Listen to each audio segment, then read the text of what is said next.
Hi, praise God. Wonderful. നിങ്ങളെല്ലാവരെയും ഒരു പ്രാവശ്യം കൂടെ വന്ദനം ദൈവസന്നിധിയിൽ അറിയിക്കുന്നു.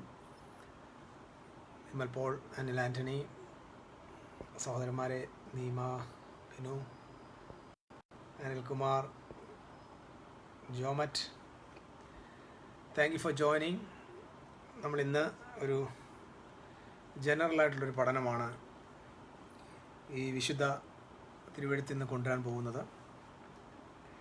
കഴിഞ്ഞ കുറച്ച് ദിവസങ്ങളായിട്ട് നമ്മൾ വെളിപ്പാട് പുസ്തക പഠനമാണ്. വെളിപ്പാട് പുസ്തകത്തോടുള്ള ബന്ധത്തിൽ തന്നെയാണ് നമ്മൾ ഇനിയും പഠിക്കാനായിട്ട് പോകുന്നത്. ഓക്കെ, ഈ വിഷയം ഒരു ജനറലായിട്ടുള്ളൊരു ഐഡിയ ആണ്. കാരണം ഇനി നമ്മൾ അങ്ങോട്ട് പോകാൻ പോകുന്ന യാത്ര, വെളിപ്പാട് പുസ്തകത്തിലെ പഠനമെന്ന് പറയുന്നത് കുറച്ച് സങ്കീർണമായ പഠനമാണ്. 11 മുതൽ അങ്ങോട്ടുള്ള അധ്യായങ്ങൾ. അപ്പോൾ ഞാൻ അതിനൊരു ചെറിയ ഗ്യാപ്പ് ഇന്ന് തരികയാണ്. നാളെ മുതൽ നമ്മൾ വെളിപ്പാടിനെ 11 മുതൽ പഠിക്കാനായിട്ട് ആരംഭിക്കാം. സങ്കീർണമായ പഠനമായതുകൊണ്ട് കുറച്ച് നേരം അതിനെ റിസർച്ച് ചെയ്യാനും പഠിക്കാനും സമയം കണ്ടെത്തേണ്ടതുകൊണ്ടാണ് ഇന്നെന്തായാലും ഒരു ജനറൽ ചിന്ത ഈ പുസ്തകത്തോടുള്ള ബന്ധത്തിൽ തന്നെ നമുക്ക് നൽകാനാണ് ഞാൻ കർത്താവിൽ ആശിക്കുന്നത്. ഞാനിന്ന് നിങ്ങളുടെ മുമ്പിൽ കൊണ്ടുവരാൻ ആശിക്കുന്ന വിഷയം, ഉൽപ്പത്തി പുസ്തകം നമ്മൾ വായിക്കുമ്പോൾ ആകാശത്തെയും ഭൂമിയെയും ദൈവം സൃഷ്ടിക്കുന്നു. പാഴായും ശൂന്യമായിട്ടിരുന്ന ഭൂമിയെ വീണ്ടും വാസയോഗ്യമാക്കി മാറ്റുന്നു. ആ ഭൂമിയിൽ ദൈവം തൻ്റെ ഛായയിലും തൻ്റെ സ്വരൂപത്തിലും മനുഷ്യനെ നിർമ്മിക്കുന്നു, സൃഷ്ടിക്കുന്നു. അതിലവനെ പാർക്കുവാനായിട്ട് അധികാരത്തോടെ ആക്കുന്നു. നമ്മൾ വളരെ പ്രധാനമായിട്ട് ചിന്തിക്കാനുള്ളൊരു കാര്യമാണ് ഞാൻ ഇന്ന് പറയാൻ പോകുന്നത്. അതായത് ഉൽപ്പത്തി പുസ്തകത്തിലെ ദൈവത്തിൻ്റെ പർപ്പസ്, ദൈവത്തിൻ്റെ മനുഷ്യനെക്കുറിച്ചുള്ള നിത്യമായ പദ്ധതി വെളിപ്പാട് പുസ്തകത്തിൽ നിവർത്തിക്കപ്പെട്ടോ? നമ്മളിതാണ് ചിന്തിക്കേണ്ടത്. അല്ലെങ്കിൽ അതായത് വേദപുസ്തകത്തിൻ്റെ ആരംഭ പുസ്തകമായ ഉൽപ്പത്തിയിൽ ദൈവം ആഗ്രഹിച്ചാരംഭിച്ച ദൈവത്തിൻ്റെ പദ്ധതി ദൈവത്തിന് വെളിപ്പാട് പുസ്തകത്തിൽ പൂർത്തീകരിക്കാൻ പറ്റിയോ? ഇതാണ് നമ്മുടെ ചിന്ത.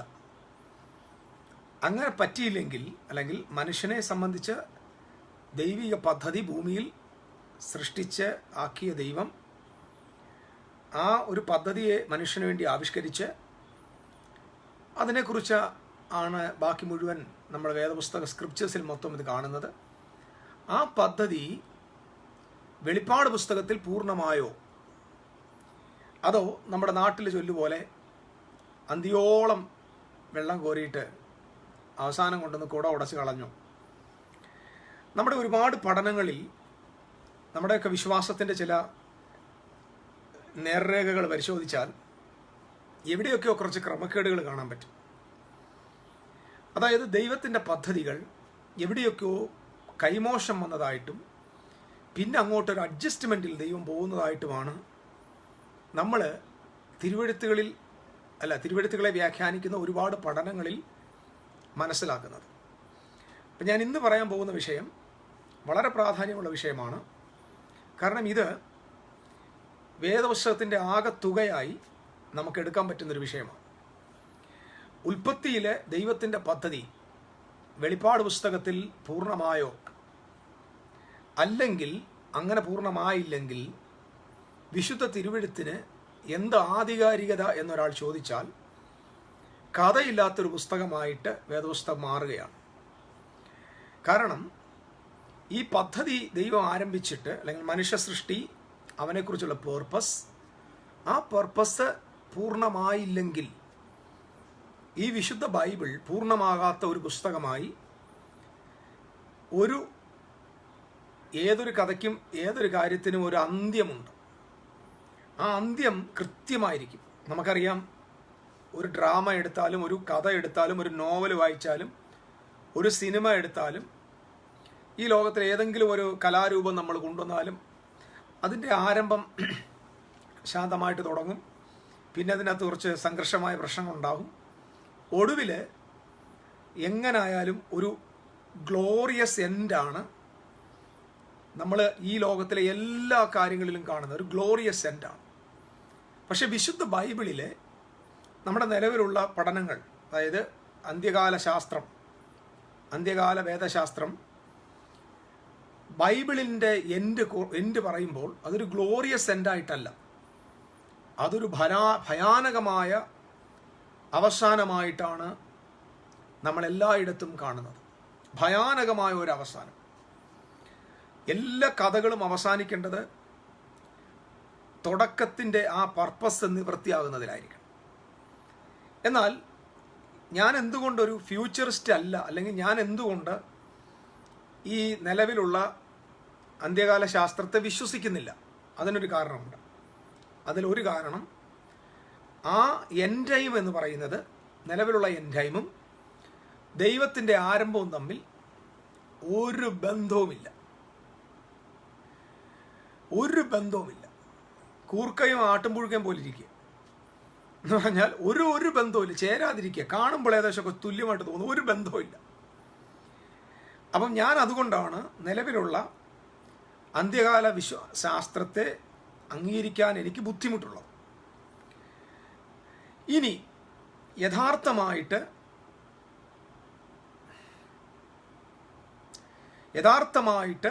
വിശുദ്ധ ബൈബിളിൽ പഠിക്കുമ്പോൾ, അല്ലാതെ ബൈബിളിൻ്റെ ആദിയോടന്തം നമ്മൾ പഠിക്കുമ്പോൾ, ഉൽപ്പത്തിയിലെ ദൈവപദ്ധതി വെളിപ്പാടിൽ നിവൃത്തിയായോ എന്നത് നാം പഠിക്കണം. പഠിച്ച് അങ്ങനെ സംഭവിച്ചാൽ, അതായത് ഉൽപ്പത്തിയിൽ നമ്മൾ കാണുന്ന ദൈവത്തിൻ്റെ പദ്ധതിയുടെ ആരംഭം വെളിപ്പാട് പുസ്തകത്തിൽ പൂർണ്ണമായി എങ്കിൽ, അല്ലെങ്കിൽ വെളിപ്പാട് പുസ്തകത്തിൽ അതിൻ്റെ ട്രൂ റിയാലിറ്റി വെളിപ്പെട്ടെങ്കിൽ, അല്ലെങ്കിൽ ദൈവിക പർപ്പസ് വെളിപ്പെട്ടെങ്കിൽ, നമുക്ക് ഈ വിശുദ്ധ ഗ്രന്ഥത്തെ കുറച്ചും കൂടെ പഠിക്കാനായിട്ട് നാം സമയമെടുക്കേണ്ടി വരും. കാരണം അതിനകത്തൊരു അർത്ഥമുണ്ടെന്ന് നമുക്ക് മനസ്സിലാവും.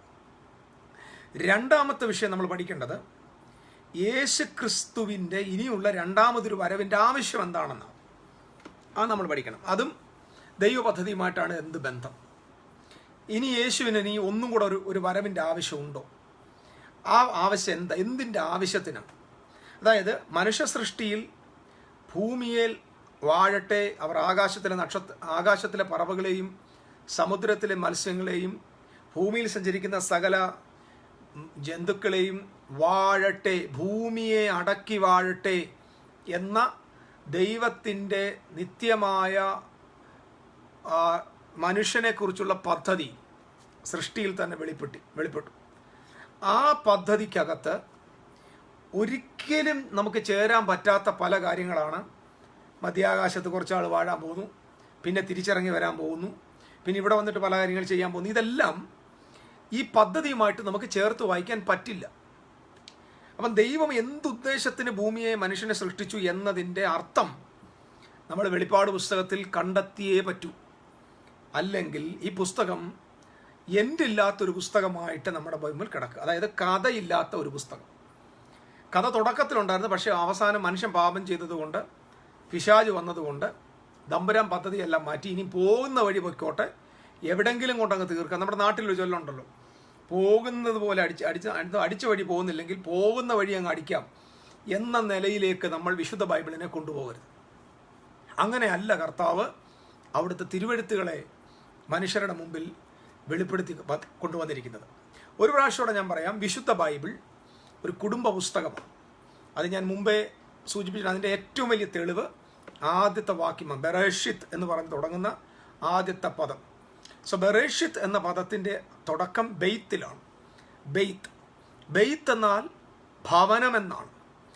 അതിനകത്ത് സത്യത്തിൽ ആ ബെറിഷത്ത് എന്നുള്ള ബെറിത്ത് എന്ന വാക്ക്, ആദ്യത്തെ ആ വാക്ക് എടുക്കുമ്പോഴേ, 3 അക്ഷരം എടുക്കുമ്പോഴേ ആദ്യത്തെ വാക്ക് ഭവനമാണ്.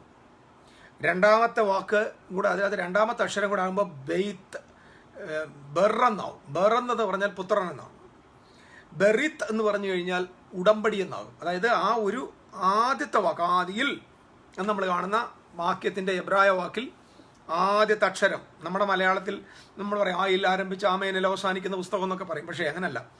ബൈബിളിലെ ആദ്യത്തെ അക്ഷരം ഒരിക്കലും ആലേഫ് അല്ല, ബെയ്ത്തിലാണ് തുടങ്ങി, രണ്ടാമത്തെ അക്ഷരത്തിൽ. അതിന് എബ്രായന് ഒരു മറുപടിയുണ്ട്. എബ്രായരോട് ചോദിച്ചാൽ അവർ പറയും എന്തുകൊണ്ട് തിരുവെഴുത്ത് രണ്ടാമത്തെ അക്ഷരത്തിൽ ആരംഭിച്ചു എന്ന് പറഞ്ഞാൽ അവർ പറയും ഒന്നാമത്തെ അക്ഷരം യഹോവയുടേതാണ്. ആലഫ് എന്ന് പറഞ്ഞാൽ തല, ഹെഡ്. അത് ഒരു വവും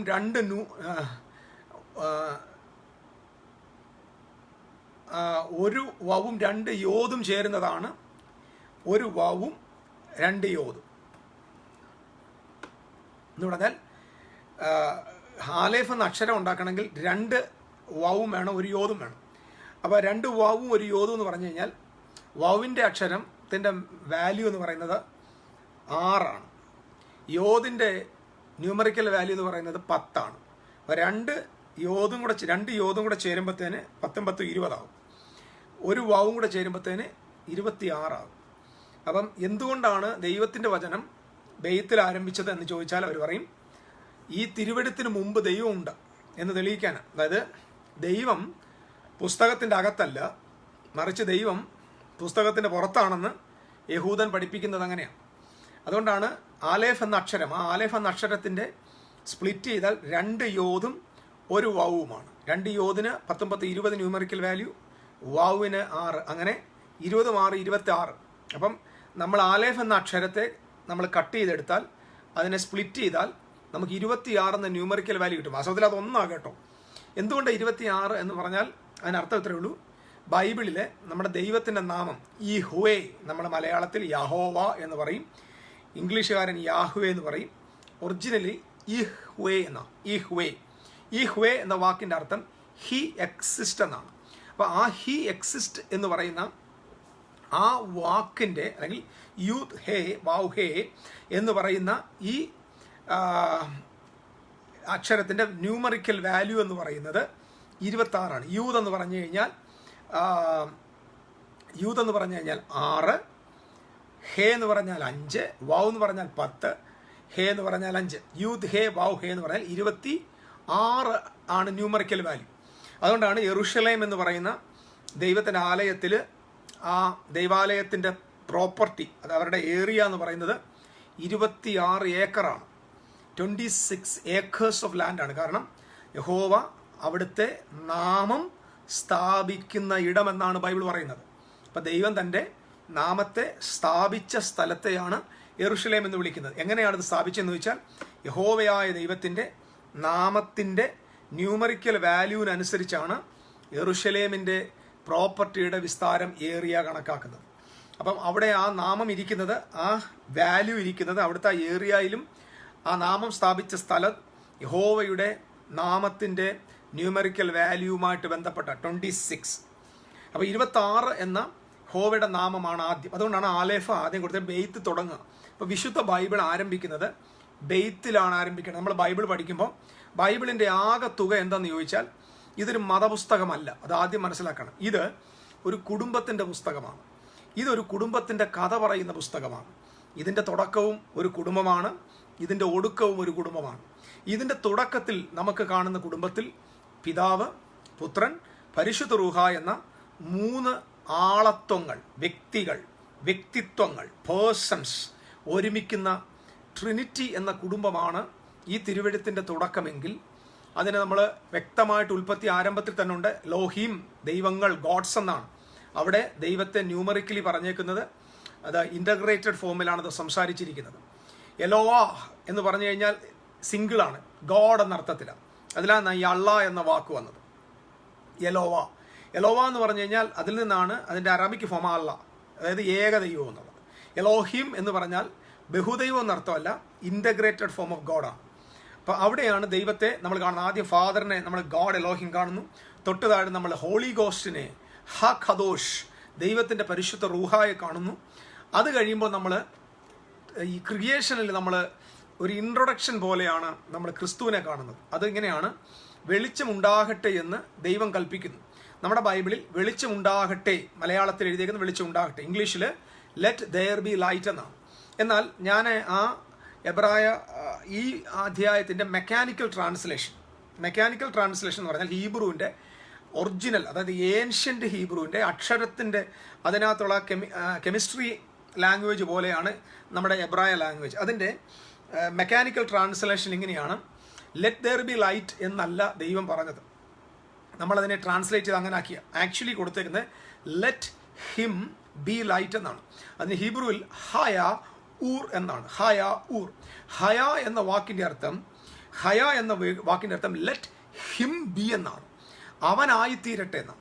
അതായത് വെളിച്ചം ഉണ്ടായി വരട്ടെ എന്നല്ല പറഞ്ഞത്, അവൻ ആയിത്തീരട്ടെ എന്ന് പറഞ്ഞാൽ അവൻ വെളിച്ചമാകട്ടെ എന്നാണ്. അതായത് ലെറ്റ് ഹിം ബി ലൈറ്റ് എന്ന് പറഞ്ഞാൽ അവൻ വെളിച്ചമാകട്ടെ.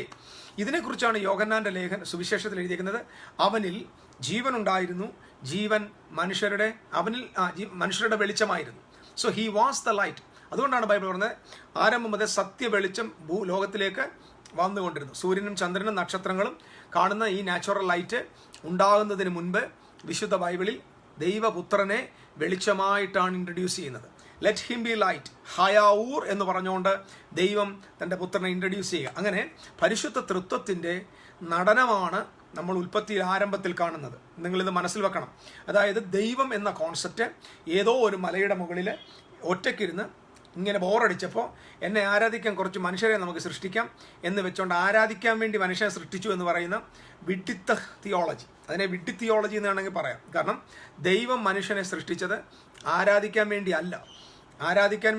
കാരണം ഒരു അപ്പനും മക്കളെ ജനിപ്പിക്കുന്നത് അപ്പനെ ആരാധിക്കാൻ വേണ്ടിയല്ല. ആരാധന എന്ന് പറയുന്നത് റിലേഷൻഷിപ്പിൻ്റെ ഭാഗമാണ്. അത് വലിയ അർത്ഥമാണ്. ആരാധനയ്ക്ക് നമ്മുടെ കോമൺ ജനം കൊടുക്കുന്ന ചിന്തയല്ല. നമ്മൾ ആളുകൾ പറയും കൈയടിച്ച് നമുക്ക് ആരാധിക്കാം, കരമുയർത്തി ആരാധിക്കാം, സ്തോത്രം ചെയ്ത് ആരാധിക്കാം എന്നൊക്കെ ഒത്തിരി പദപ്രയോഗങ്ങൾ. ഇതൊന്നും റിയൽ അല്ല. അതൊന്നും റിയൽ അല്ല. ഇതൊക്കെ എല്ലാ മതങ്ങളിലും കൈയടിയുണ്ട്, എല്ലാ മതങ്ങളിലും കരമുയർത്തുന്നുണ്ട്, എല്ലാ മരങ്ങളിലും ശബ്ദം ഉയർത്തുന്നുണ്ട്. അതുകൊണ്ടാണ് കർത്താവ് യേശു പറഞ്ഞത് സത്യനമസ്കാരികൾ. അതിൻ്റെ അർത്ഥം എന്താ? അസത്യ നമസ്കാരികൾ ഒത്തിരി ഉണ്ടെന്ന. അസത്യ ആരാധനക്കാർ ഒത്തിരി ഉള്ളത് കൊണ്ടാണ് ക്രൈസ്റ്റ് പറഞ്ഞത് സത്യാരാധകർ പിതാവിനെ എന്ന് പറഞ്ഞാൽ അവിടെ ദൈവത്തെ എന്നല്ല, പിതാവിനെ സത്യത്തിലും ആത്മാവിലും ആരാധിക്കുന്ന നാഴിക വരുന്നു. അപ്പം പിതാവിനെയാണ് ആരാധിക്കേണ്ടത്. അപ്പം ദൈവാരാധനയിൽ നിന്ന് പിതാവിനെ ആരാധിക്കുന്നതിലേക്ക് ദൈവപുത്രനായ യേശു ക്രിസ്തു ആരാധനയുടെ മോഡ് മാറ്റിക്കൊണ്ടുവന്നു. അതൊരു വലിയ വിഷയമാണ്. നമുക്കത് പിന്നെ ചിന്തിക്കാവുന്നതേ ഉള്ളൂ. ഇനി ഞാൻ പോവുക. ഇവിടെ ദൈവം തൻ്റെ പുത്രനും പരിശുദ്ധ റൂഹായും കൂടെ ഉള്ള ഒരുമ, ആ സന്തോഷത്തിൻ്റെയും ആനന്ദത്തിൻ്റെയും നിത്യമായ ജോയുടെ റിസൾട്ടായിട്ടാണ് നമ്മൾ ക്രിയേഷനെ കാണുന്നത്, സൃഷ്ടിയെ കാണുന്നത്. നമ്മൾ ഇത് പഠിക്കാനുള്ളൊരു കാരണമുണ്ട്. മോസസ് ഈ റെവലേഷൻ എഴുതുമ്പോൾ നിങ്ങളിത് മനസ്സിലാക്കണം. മോസസ് ഈ പുസ്തകം എഴുതുമ്പോൾ ആ കാലഘട്ടത്തിൽ, അതായത് അദ്ദേഹം ജീവിച്ചിരുന്ന കാലഘട്ടത്തിൽ താൻ ആയിരുന്ന മിസ്രീം എന്ന് പറയുന്നത് അന്നത്തെ ആധുനികമാണ്, അന്നത്തെ ഏറ്റവും ലേറ്റസ്റ്റ് ആയിട്ടുള്ള ഡെവലപ്ഡ് നേഷൻ ആയിരുന്നു. അന്ന് ലോകത്തിൻ്റെ വിവിധ ഭാഗങ്ങളിലുള്ള സംസ്കാരങ്ങളും എന്ന് പറഞ്ഞാൽ മെസപ്പൊട്ടോമിയൻ സംസ്കാരം, മറ്റനേക സംസ്കാരങ്ങളുണ്ട്. ആ സംസ്കാരം ഗിൽഖമേഷ് എന്ന് പറയുന്ന ഒരു സംസ്കാരം, ഒരുപാട് സംസ്കാരങ്ങളുടെ അറിവുകളും ജ്ഞാനങ്ങളും ഫിലോസഫിയും ഒക്കെ നിലനിന്നിരുന്ന ഒരു കാലഘട്ടത്തിലാണ് അപ്പോൾ ദൈവത്തിൻ്റെ ദാസനായ മോസസ് ഈ തിരുവെഴുത്ത് എഴുതുന്നത്. അതായത് താന് സൃഷ്ടിയുടെ വിഷയം എഴുതുമ്പോൾ താൻ എഴുതുന്നതിന് മുമ്പ് ലോകത്ത് അനേക സൃഷ്ടികളുടെ കഥകൾ ഉണ്ടായിരുന്നു. ഇത് നിങ്ങൾ മനസ്സിൽ മറന്നു പോകരുത്. താന് സൃഷ്ടിയുടെ കഥ എഴുതുമ്പോൾ അല്ലെങ്കിൽ സൃഷ്ടിയുടെ വിവരം എഴുതുമ്പോൾ താൻ ആദ്യമായിട്ട് അങ്ങനെ എഴുതുകയല്ല. അതുപോലെയുള്ള ധാരാളം കഥകൾ നിലവിലുണ്ടായിരുന്നു. അവിടുത്തെ കഥകളുടെ എല്ലാം ഒരു പ്രത്യേകത എന്ന് പറഞ്ഞാൽ നിലവിലുണ്ടായിരുന്ന, എനിക്ക് തോന്നുന്നു കുറേ പുസ്തകങ്ങളുണ്ട്, ഞാനത് മറന്നുപോയി. ആ പുസ്തകങ്ങളിലൊക്കെ ഇങ്ങനെയാണ് സത്യത്തിൽ പറഞ്ഞേക്കുന്നത്. ദേവന്മാർ തമ്മിലുള്ള, ഞാൻ ആ പുസ്തകത്തിൻ്റെ പേരുകൾ കിട്ടുവാണെങ്കിൽ നിങ്ങൾക്ക് പ്രയോജനപ്പെടാൻ വേണ്ടി ഒന്ന് പറയാം. ഒരു മിനിറ്റ് നിങ്ങളൊന്ന് ഹോൾഡ് ചെയ്യണേ.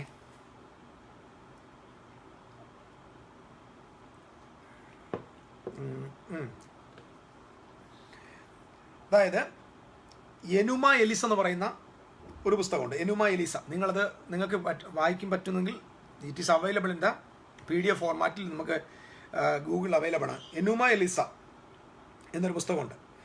അടുത്ത പുസ്തകത്തിൻ്റെ പേര് ദ എപ്പിക് ഓഫ് ഗിൽഗമേഷ് എന്നാണ്. ഞാനിത് പറയുന്നത്, നമ്മൾ ഈ വിശുദ്ധ ബൈബിൾ പഠിക്കുമ്പോൾ നമ്മൾ ഈ പൊട്ടക്കുളത്തിലെ തവളയുടെ കൂട്ടിയിരിക്കാതെ കുറച്ചും കൂടെ ആധികാരികമായിട്ട് പഠിക്കാൻ ആഗ്രഹിക്കുന്നവർക്ക് വേണ്ടി ഞാൻ ഇത് സംസാരിക്കുന്നു. അപ്പം Enuma, ENUMA NUMIS Enuma Elish എന്ന് പറയുന്ന ഒരു പുസ്തകമാണ്. രണ്ടാമത്തെ പുസ്തകത്തിൻ്റെ പേര് the epic of Gilgamesh. Epic of Gilgamesh. ഈ രണ്ട് പുസ്തകങ്ങൾ നിങ്ങൾ വായിക്കണം. മോസസ് വെളിപ്പെടുത്തിയ, അതായത് മോശ എഴുതിയ സൃഷ്ടിയുടെ ആ വിവരണങ്ങളെ അദ്ദേഹത്തിൻ്റെ കാലത്ത്, മോസസ് മിസ്രൈമിലെ സകല ജ്ഞാനവും പഠിക്കുന്ന കാലത്ത് തൻ്റെ പഠനത്തിലുണ്ടായിരുന്നതായിരുന്നു ഈ എപ്പിക് ഓഫ് ഗിൽഗമേഷും എനുമ എലിസും എന്ന് പറഞ്ഞാൽ. ഇത് ആ മെസപ്പൊത്തോമിയ മുതൽ അന്നത്തെ ആ പുരാതന കാലത്തുണ്ടായിരുന്ന ദേവന്മാരുടെ ഇടയിലെ കഥകളാണ്, സൃഷ്ടിയുടെ കഥകളാണ്. അപ്പോൾ ഒരു ദേവൻ വേറൊരു ദേവനോടുകൂടെ യുദ്ധം ചെയ്ത് വഴക്കുണ്ടാക്കി ആ വഴക്കിൻ്റെ റിസൾട്ടിൻ്റെ ഒടുവിൽ ഒരു സൃഷ്ടി നടത്തും. ഇവിടെയാണ് നമ്മൾ വിശുദ്ധ ബൈബിളിൻ്റെ മഹത്വം നമ്മൾ മനസ്സിലാക്കേണ്ടത്. ഈ ദേവന്മാർ തമ്മിലുള്ള യുദ്ധത്തിൻ്റെ റിസൾട്ടായിരുന്നു ഒരുപാട് സൃഷ്ടികൾ. അതായത് ഭൂമിയും സൂര്യൻ, ചന്ദ്രൻ, നക്ഷത്രങ്ങളൊക്കെ ഉണ്ടാക്കിയത് ദേവന്മാരുടെ യുദ്ധമായിരുന്നു. അപ്പോൾ ദേവന്മാർ യുദ്ധം ചെയ്തപ്പോൾ യുദ്ധത്തിൽ ജയിച്ച ദേവൻ, ആ ജയത്തിൻ്റെ റിസൾട്ടായിട്ടാണ് പല സൃഷ്ടികളും വെളിപ്പെട്ടു വന്നത്. കടൽ രണ്ടായി, അല്ലെ ഭൂമിയും കടലും സമുദ്രവും തമ്മിൽ വേർപിരിഞ്ഞു എന്ന് നമ്മൾ ബൈബിൾ പറയുന്നുണ്ട്. അതൊക്കെ അവിടെ പഠിപ്പിക്കുന്നത്, അല്ലെങ്കിൽ അന്നത്തെ കാലത്തെ മെസപ്പൊത്തോമിയ സംസ്കാരത്തിൽ, ഈജിപ്ഷ്യൻ സംസ്കാരത്തിൽ പഠിപ്പിച്ചുകൊണ്ടിരുന്നത് ഈ കരയും കടലും തമ്മിൽ വേർപിരിയാൻ കാരണം രണ്ട് ദേവന്മാർ തമ്മിലുള്ള, ഞാനിതിപ്പം ഇന്ന് നമ്മുടെ ചിന്തയിൽ ഇത് ഉണ്ടായത് കൊണ്ടല്ല, എനിക്കല്ലെങ്കിൽ ഇത് വായിച്ച് മെമ്മറി എൻ്റെ ഓർമ്മ വരുന്നില്ല, അവരുടെ പേരുകൾ വലിയ ഇത്തിരി കോംപ്ലിക്കേറ്റഡ് പേരുകൾ. ആ ദേവന്മാർ തമ്മിലുള്ള യുദ്ധത്തിലായിരുന്നു ഇത് ഡിവിഷൻസ് ഉണ്ടായത്. കടലും കരയും തമ്മിൽ വേർതിരിക്കുക, ഇരുളിനെയും വെളിച്ചത്തിൽ. ഇപ്പം നമ്മൾ ബൈബിൾ ഇത് സിമ്പിളായിട്ട് വായിക്കുന്നുണ്ട്. ഇത് ഇങ്ങനൊരു കഥകൾ, ഇതുപോലുള്ള കഥകൾ നിലവിലുണ്ടായിരുന്നു. ഈ കഥകൾ നിലവിലിരിക്കെയാണ് വിശുദ്ധ ബൈബിളിൽ മോശ അന്ന് നിലവിൽ നിന്ന മുഴുവൻ സംസ്കാരത്തെയും ലെജൻഡുകളെയും ഫിലോസഫിയെയും മുഴുവൻ അവരുടെ എനുമ എലിസും ഗിൽഗമേഷും ഒക്കെ നിലനിൽക്കുന്ന കാലത്ത് മോസസ് എഴുതുകയാണ്, in the beginning Elohim created the heavens and the earth. അപ്പോൾ ഇവിടുത്തെ ചിത്രം അടിയുണ്ടാക്കി, യുദ്ധം ഉണ്ടാക്കി, കലഹം ഉണ്ടാക്കി, ഭയങ്കര പ്രശ്നം ഉണ്ടാക്കിയിട്ട് ഒടുവിൽ എന്തെങ്കിലുമൊക്കെ സൃഷ്ടിക്കുന്ന ദേവീദേവന്മാരുടെ കഥകൾ വളരെ സുലഭമായി നിലനിൽക്കുന്ന ഒരു കാലത്ത് അത്യുന്നതനായ ദൈവം തൻ്റെ പ്രവാചകന് ഒരു വെളിപ്പാട് കൊടുക്കുകയാണ്. ഇങ്ങനെ വഴക്കുണ്ടാക്കുന്ന ദേവന്മാർ ഉണ്ടാക്കിയതല്ല ഈ ഭൂമിയെന്നും, സ്നേഹമുള്ള പിതാവും അവിടുത്തെ പുത്രനും അവിടുത്തെ പരിശുദ്ധാത്മാവും കൂടെ ഒരുമിക്കുന്ന ആ ആനന്ദത്തിൻ്റെയും സന്തോഷത്തിൻ്റെയും ആ ബന്ധത്തിൻ്റെയും റിസൾട്ടാണ് ഈ കാണുന്ന പ്രപഞ്ചമെന്ന് വിശുദ്ധ തിരുവെഴുത്തിൻ്റെ ഓപ്പണിംഗ് പേജിൽ വെളിപ്പെടുത്തുകയാണ്. അപ്പോൾ വിശുദ്ധ തിരുവെഴുത്ത് ആരംഭിക്കുന്നത് യുദ്ധത്തിലല്ല. അത് യുദ്ധത്തിൽ ആരംഭിക്കാത്തത് കൊണ്ട് വിശുദ്ധ തിരുവെഴുത്തിൻ്റെ ഒടുക്കവും യുദ്ധത്തിൽ അവസാനിക്കാൻ പാടുള്ളതല്ല. നിങ്ങൾക്ക് മനസ്സിലാവുന്നുണ്ട് എന്തുകൊണ്ട് ഈ യുദ്ധം ചെയ്യുന്നു, ദൈവം വന്ന് ആന്റി ക്രൈസ്റ്റിനോട് പൊരുതുന്നു, മൂക്കിലെ ശ്വാസം കൊണ്ട് കത്തിക്കുന്നു, അർമഗദോൻ യുദ്ധം വരുന്നു. ഇതെല്ലാം എവിടുന്ന് വന്ന ചിന്ത എന്നറിയുമോ? ഇതേ ചിന്തകൾ തന്നെയാണ് ഇതര മതങ്ങളിലും ഇഷ്ടം പോലുള്ളത്. ഇവിടുത്തെ എല്ലാ മതങ്ങളെ പഠിച്ചു നോക്ക്. ഇപ്പം നിലവിലുള്ള ഹൈന്ദവ മതത്തെയൊക്കെ എടുത്താലും അതിനകത്ത് ഇഷ്ടം പോലെ യുദ്ധങ്ങളുടെ കഥയുണ്ട്. പുരാതന കഥകൾ വായിക്കണം. ഇപ്പം നമ്മുടെ കയ്യിൽ ലഭിക്കാത്ത, ഇപ്പം നിലവിൽ ഒത്തിരി പോപ്പുലർ അല്ലാത്ത ഒരുപാട് കഥകളുണ്ട്. ഞാൻ പറഞ്ഞല്ലോ, ഈ എനുമ എലിസൊക്കെ വായിക്കണം. ഞാനത് ഒരു പകുതിയോളം വായിച്ചാണ്. അത് മൊത്തം യുദ്ധങ്ങളാണ്. ദേവന്മാർ കയറി ദേവിയെ യുദ്ധം ചെയ്യുന്നു, ദേവി ദേവനോട് യുദ്ധം ചെയ്യുന്നു, രണ്ട് ദേവന്മാർ അടി ഉണ്ടാക്കുന്നു, അവസാനം അടിച്ച് നാശിച്ച് ഒരു നാറാണക്കല്ല് വരുമ്പോൾ കാണാൻ ഒരു സൃഷ്ടി നടത്തും. അപ്പോൾ അടിപിടിച്ചാണ് സൃഷ്ടി ഉണ്ടാക്കുന്നത്. പക്ഷെ ബൈബിള് മാത്രം പറയുന്നത് പിതാവും പുത്രനും പരിശുദ്ധ റൂഹായും തമ്മിലുള്ള സ്നേഹത്തിൻ്റെയും സന്തോഷത്തിൻ്റെയും സഹിത്വത്തിൻ്റെയും ഒരുമയുടെയും ശ്രേഷ്ഠതയുടെയും ജോയുടെയും ഫ്ലോ ഓഫ് ലവിൻ്റെയും റിസൾട്ടായിട്ടാണ് ക്രിയേഷൻസ് ഉണ്ടാകുന്നത്. അപ്പോൾ വിശുദ്ധ തിരുവെഴുത്തിൻ്റെ ആരംഭം യുദ്ധമല്ല എങ്കിൽ അതിൻ്റെ ഒടുക്കവും യുദ്ധമല്ല എന്നതാണ് ഞാൻ തെളിയിക്കാൻ വരുന്നത്. അപ്പോൾ തുടങ്ങിയതൊരു കുടുംബമാണ്. ആ കുടുംബത്തിൽ ഞാൻ പറഞ്ഞില്ലേ, സൃഷ്ടി എവിടെ നിന്നാണ് ഉണ്ടാകുന്നത്? ഭാര്യയും ഭർത്താവും കൂടെ അടി കൂടുമ്പോഴല്ല കുഞ്ഞുങ്ങൾ ജനിക്കുന്നത്. ഒരു ഭാര്യയും ഭർത്താവും തമ്മിൽ ഭർത്താവ് കുടിച്ചിട്ട് ഒന്ന് ഭാര്യയുടെ മുതുകത്തിട്ട് 10 ഇടി കൊടുത്തു. ആ ഇടി കൊടുത്തതിൻ്റെ 10 മാസം കഴിഞ്ഞപ്പോൾ അവൾ പ്രസവിച്ചൊരു കുഞ്ഞിനെ. അങ്ങനല്ല. അവരുടെയൊക്കെ സ്വകാര്യ ജീവിതത്തിലെ ഏറ്റവും സന്തോഷപ്രദമായ ആ ഒരുമയുടെ നടുവിൽ, ആ ലൈഫിൻ്റെ യുണൈറ്റഡ്നെസ്, അവരുടെ ഒരുമയുടെയും ആ ഒന്നുചേരലിൻ്റെയും ഒക്കെ റിസൾട്ടുകളാണ് ജനിച്ചു വീഴുന്ന ഓരോ കുഞ്ഞുങ്ങളും. സത്യത്തിൽ ഈ കുഞ്ഞുങ്ങൾക്കൊരു മീനിങ് ഉണ്ട്. അത് തെരുവിൽ ഭിക്ഷയാചിക്കുന്ന, മൂക്ക് വലിപ്പിച്ച് വസ്ത്രവും ധരിക്കാതെ, നമുക്കറിയാമല്ലോ, മുടി ചെയ്യാതെ തെരുവിൽ കിടന്നുറങ്ങുന്ന സാധുക്കളായ മക്കൾ കാണുമ്പോഴേ നമുക്ക് കരച്ചിൽ വരും. ആ കുഞ്ഞുങ്ങൾ ഒരു നേരത്തെ ആഹാരത്തിന് വേണ്ടി നമ്മുടെ മുമ്പിൽ കൈ നീത്, ആ കുഞ്ഞും ഈ മാതാപിതാക്കളെ തല്ലി അടിച്ച്, ചിലപ്പോൾ നമ്മൾ പത്രങ്ങളിൽ വായിക്കുന്നുണ്ട്, കൊച്ചിൻ്റെ മുതുകത്ത് ചണ്ടാനച്ഛൻ അച്ചു, പെണ്ണടിച്ചു, കാമുകന് വേണ്ടി കുഞ്ഞിനെ കൊന്നുള്ള ഈ വൃത്തികെട്ട ഈ ലോകത്ത് ഇങ്ങനെ കുറേ എണ്ണമുണ്ട്. ഓരോ കുഞ്ഞുങ്ങളെ നമ്മൾ എടുക്കണം. ഓരോ കുഞ്ഞുങ്ങളും ഒരു കലഹത്തിൻ്റെ റിസൾട്ട് അല്ല. ഇതാദ്യം മനസ്സിലാക്കണം. ഒരു കുഞ്ഞും, ഈ ഭൂമിയിൽ പിറന്നു വീണ ഒരു കുഞ്ഞും, അതോ ഏത് മതത്തിൽപ്പെട്ടോട്ടെ, മനുഷ്യ കുഞ്ഞോ ഒരു കുഞ്ഞും ഒരു കലഹത്തിൻ്റെ റിസൾട്ട് അല്ല. ഓരോ കുഞ്ഞുങ്ങളും രണ്ടു പേർ തമ്മിലുള്ള ക്ലൈമാക്സ് ഓഫ് ജോയ്. ഞാനത് അങ്ങനെ ഈ പരസ്യമായിട്ട് ഇതിനകത്ത് പറയുമ്പോൾ നിങ്ങൾക്ക് അത് മനസ്സിലാവുന്നുണ്ട്. Climax of Joy. ക്ലൈമാക്സ് എന്ന് പറഞ്ഞാൽ ആനന്ദത്തിൻ്റെ മൂർധന്യാവസ്ഥയിൽ സൃഷ്ടിക്കപ്പെടുന്നതാണ് ഓരോ കുഞ്ഞുങ്ങളും. അപ്പോൾ ഓരോ കുഞ്ഞുങ്ങളും സന്തോഷത്തിൻ്റെയും ആനന്ദത്തിൻ്റെയും പരിപൂർണതയുടെയും റിസൾട്ടുകളാണ്. അവരാരും കലഹത്തിൻ്റെ റിസൾട്ടുകളല്ല, അവർ കുടുംബ വഴക്കിൻ്റെ റിസൾട്ടുകളല്ല, അവർ യുദ്ധത്തിൻ്റെ റിസൾട്ടുകളല്ല. അവർ ഏറ്റവും കൂടുതൽ ആനന്ദത്തിൻ്റെയും യോജിപ്പിൻ്റെയും യൂണിറ്റിയുടെയും സന്തോഷത്തിൻ്റെയും റിസൾട്ടുകളാണ്. നിങ്ങളുടെ വീട്ടിൽ വളരുന്ന മക്കളെ നോക്കി അവർ ആ മുഖം, ആ കുഞ്ഞ് വിളിച്ചു പറഞ്ഞൊരു സത്യമുണ്ട്, ഇത് ജോയുടെ റിസൾട്ടാണ്, ആനന്ദത്തിൻ്റെ റിസൾട്ടാണ്. അപ്പം കുഞ്ഞുങ്ങളുടെ meaning, what is the meaning of the child? അപ്പം നിങ്ങളും ഞാനും ഒരു ആനന്ദത്തിൻ്റെ, സന്തോഷത്തിൻ്റെ, എനിക്ക് പറയാൻ പരിമിതികളുണ്ട്, എങ്കിലും സന്തോഷത്തിൻ്റെ റിസൾട്ടാണ് ഓരോ മക്കളും. അത് തെരുവിൽ ഭിക്ഷയാചിക്കുന്ന കുഞ്ഞാണെങ്കിലും സ്വർണ്ണക്കരണ്ടിയിൽ അങ്ങ് നേരെ കൊട്ടാരത്തിലിരിക്കുന്ന കുഞ്ഞായാലും എല്ലാത്തിൻ്റെ റിസൾട്ട് ഒന്നാണ്. എല്ലാ കുഞ്ഞുങ്ങളുടെയും റിസൾട്ട് ഒന്നാണ്. അത് ലോകത്തിലെ ഒന്നാമത്തെ പണക്കാരൻ്റെ മൂത്ത മോള് ജനിപ്പിച്ച കുഞ്ഞാണെങ്കിലും ഇനി താഴെ ഭിക്ഷക്കാരൻ, ആ ഭിക്ഷക്കാരന് ജനിച്ചു വീണ കുഞ്ഞാണെങ്കിലും എല്ലാത്തിൻ്റെ റിസൾട്ട് ഒന്നാണ്. റിസൾട്ട് എന്ന് പറഞ്ഞാൽ അതിൻ്റെ ബാക്ക്ഗ്രൗണ്ട് ഒന്നാണ്, അതിൻ്റെ ജോയ് ഒന്നാണ്, റിസൾട്ട് ഒന്നാണ്. ഇത് രണ്ടും ജോയിൽ മാത്രം ഉണ്ടാകുന്നതാണ്. അപ്പം മക്കൾ ആരും തന്നെ ആരുടെയോ യുദ്ധത്തിലുണ്ടാകുന്നതല്ല. അപ്പം ഈ കാണുന്ന ആകാശം, ഭൂമിയിലെ കോടിക്കണക്കിന് നക്ഷത്രങ്ങൾ, പ്രപഞ്ചത്തിലെ നക്ഷത്രങ്ങൾ, ലോകത്ത് ഭൂമിയിലുള്ള സകല സസ്യജാലങ്ങൾ, മൃഗജാലങ്ങൾ, മനുഷ്യർ, ഇതൊക്കെ ഈ ക്രിയേഷൻ എന്താണെന്ന് നമ്മൾ ആദ്യം അറിയണം. ക്രിയേഷൻ ദൈവത്തിൻ്റെ ട്രിനിറ്റിയുടെ, ട്രയൂണിറ്റിയുടെ ആനന്ദത്തിൻ്റെ റിസൾട്ടാണ്. പിതാവും പുത്രനും പരിശുദ്ധ റൂഹായുമായിട്ടുള്ള ത്രിയേക ദൈവത്തിൻ്റെ, ഈ ദൈവത്തിൻ്റെ ജോയുടെ റിസൾട്ടാണ് ഈ കാണുന്ന ക്രിയേഷൻസ്. ഇവിടെ നമ്മുടെ ആളുകൾ പിതാവ് തന്നെയാണ് പുത്രൻ, പുത്രൻ തന്നെയാണ് പരിശുദ്ധാത്മാവെന്ന് പറഞ്ഞ് അവരുടെ ജീവിതം നശിപ്പിക്കുക. ക്രിസ്ത്യാനികളെന്ന് പറയുന്ന ആളുകൾ സ്വന്തം തന്ത ആരെന്നറിയാതെ ഇങ്ങനെ അലഞ്ഞു നടക്കുക അനാഥരെ പോലെ. ഞാൻ തുറന്നു പറയാം, ഞാൻ സേവിക്കുന്ന വിശുദ്ധ ബൈബിൾ വെളിപ്പെടുത്തുന്ന ദൈവം പിതാവെന്ന, പുത്രനെന്ന, പരിശുദ്ധ റൂഹ എന്ന 3 വ്യക്തികൾ ചേരുന്ന സാരാംശത്തിൽ ഏകത്വമുള്ള സർവശക്തനായ ദൈവത്തെയാണ് ഞാൻ ആ ദൈവം ഒരു റിലേഷൻഷിപ്പാണ്. ഗോഡ് എന്ന് പറയുന്നത് ഒരു എലോൺലി പേഴ്സൺ അല്ല. അതുകൊണ്ടാണ് ഞങ്ങളുടെ ട്രിനിറ്റേറിയൻ ക്ലാസ്സുകളിൽ പഠിപ്പിക്കാറുള്ളത്, ഈ ഒന്നെന്ന് പറയുന്നത് എപ്പോഴും ലോൺലിയാണ്. ഒന്നെന്ന് പറയുന്നത് ലോൺലിയാണ്, ഒരാൾ ഒറ്റയ്ക്ക്. അതുകൊണ്ടാണ് മനുഷ്യൻ ഏകനായിരിക്കുന്നത് നന്നല്ല എന്ന് ദൈവം പറയാൻ കാരണം എന്താ? ഒറ്റയ്ക്കിരിക്കുന്നത് ലോൺലിനെസ് ആണ്. 2 വ്യക്തികൾ വന്നാൽ അവിടെ ഒപ്പോസിഷൻ ഉണ്ടാവും. 2 വ്യക്തികൾ ഓപ്പോസിറ്റാണ്. 2 വ്യക്തികൾ ഓപ്പോസിറ്റ്. അതുകൊണ്ടാണ് ഭാര്യയും ഭർത്താവിനെ അവരെ ദൈവം വീണ്ടും ഒന്നാക്കിയത്.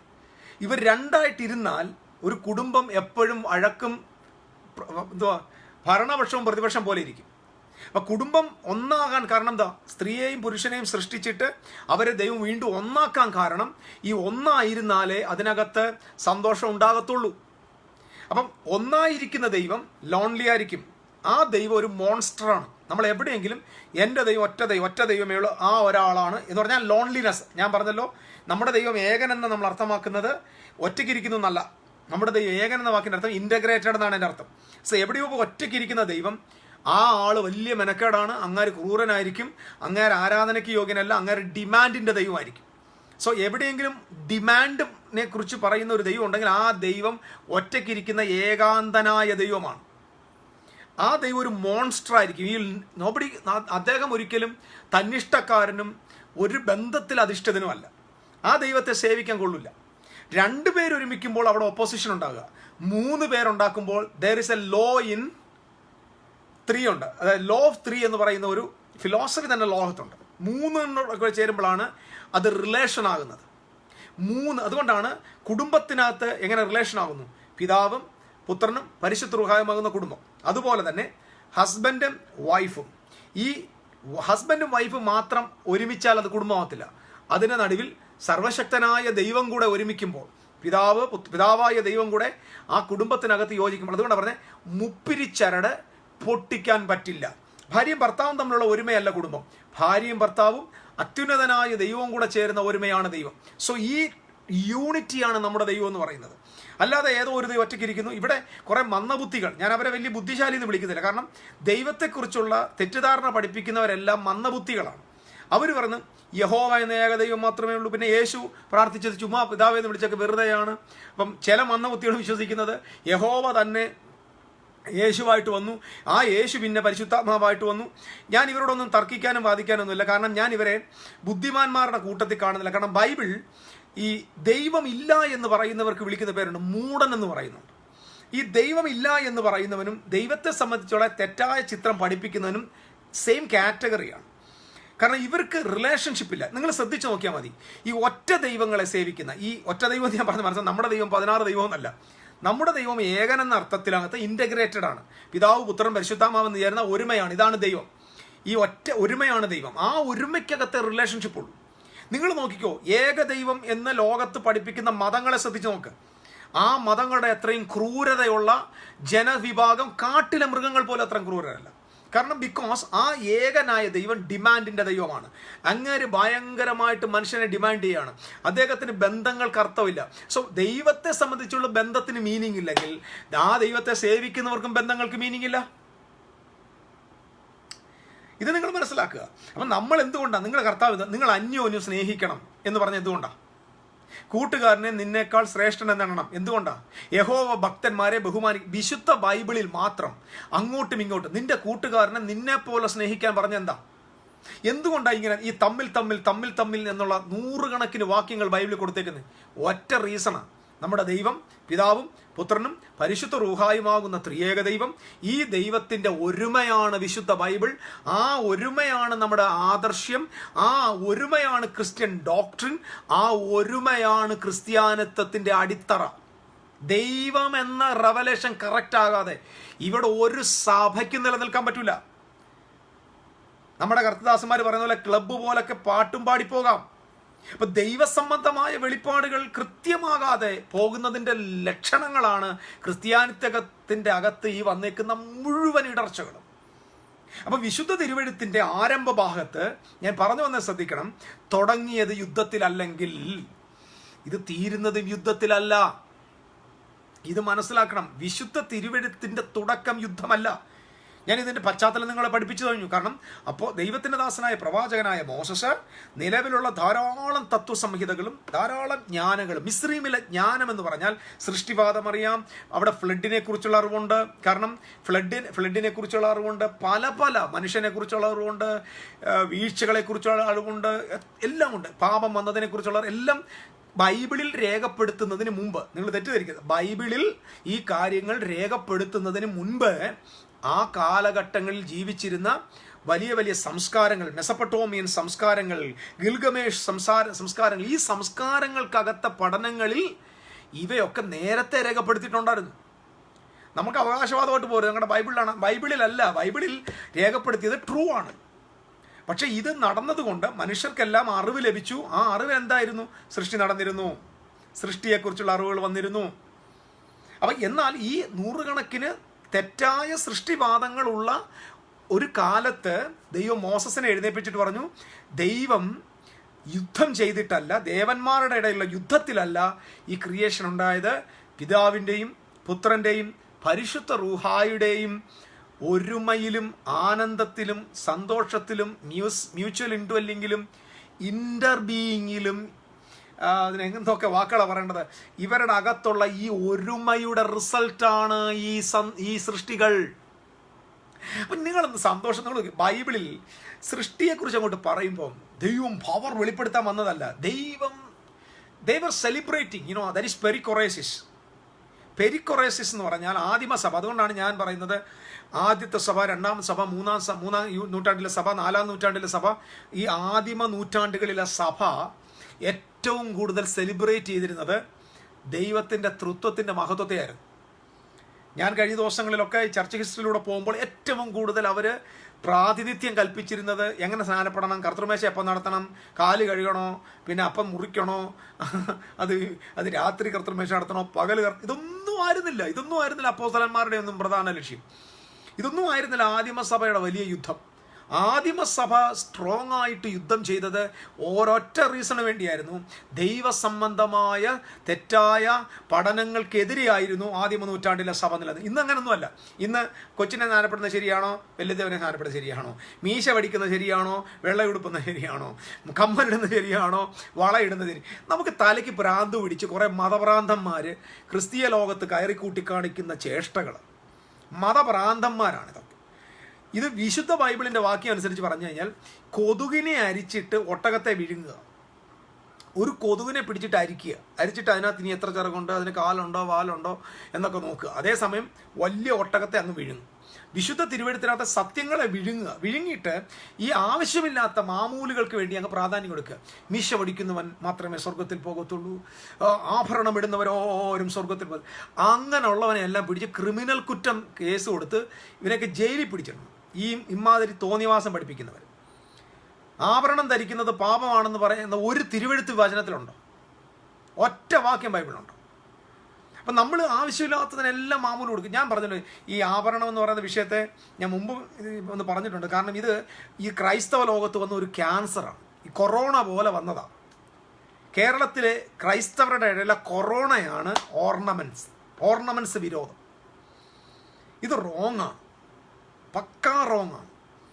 50 രൂപയ്ക്ക് ചന്തയിൽ പോയി 50 രൂപയ്ക്ക് ഒരു പെങ്കൊച്ച് വാങ്ങിച്ചിട്ടേക്കുന്ന ഒരു കാതിലെ ചെറിയ ഒരു കമ്മൽ കാണുമ്പോൾ ഉദ്ദേശിക്ക് അങ്ങ് ദേഷ്യമാണ്. അങ്ങേരുടെ ഇട്ടേക്കുന്ന ഷർട്ട് 5000, പാൻറ് 10000, ഇട്ടേക്കുന്ന ബെൽറ്റ് 5000, ഇട്ടേക്കുന്ന കയ്യിലെ വാച്ചിന് 2 ലക്ഷം, ഉപയോഗിക്കുന്ന മൊബൈൽ 75,000 അല്ലെങ്കിൽ 1 ലക്ഷം. ഇന്നർ ഗാർമെൻസിൻ്റെ എല്ലാം കൂടെ ചേർത്ത് ഇങ്ങനെ ഏകദേശം ഒരു 3 ലക്ഷമാണ്. ഒരു 3 ലക്ഷത്തിൻ്റെ ആളായിട്ടാണ് വന്ന് നിൽക്കുന്നത്. അടിക്കുന്ന പെർഫ്യൂമോ ഒരു മിനിമം ഒരു 10,000 രൂപയുടെയെങ്കിലും പെർഫ്യൂമോ. അപ്പോൾ ഇത്രയും ലക്ഷറസ് ആയിട്ട് നിൽക്കുന്ന ഒരാൾക്ക് ചന്തയിൽ നിന്ന് വാങ്ങിച്ച 5 രൂപ അല്ലെങ്കിൽ 50 രൂപ വിലയുള്ള വെറും ഒരു പ്ലാസ്റ്റിക് കമ്മൽ കാണുമ്പോൾ ഇങ്ങേർക്ക് ജ്വരക്കോള് കയറുന്നെങ്കിൽ എന്താ പ്രശ്നം? ഞാൻ ലക്ഷറിയുടെ മോഡലാണ് നിൽക്കുന്നത്, എനിക്ക് 50 രൂപയുടെ കാണുമ്പോൾ പ്രശ്നമാണ്. ഇത് മതമാണ്. ഇതിനെ നമ്മൾ വളരെ ശക്തമായിട്ട് എതിർക്കണം.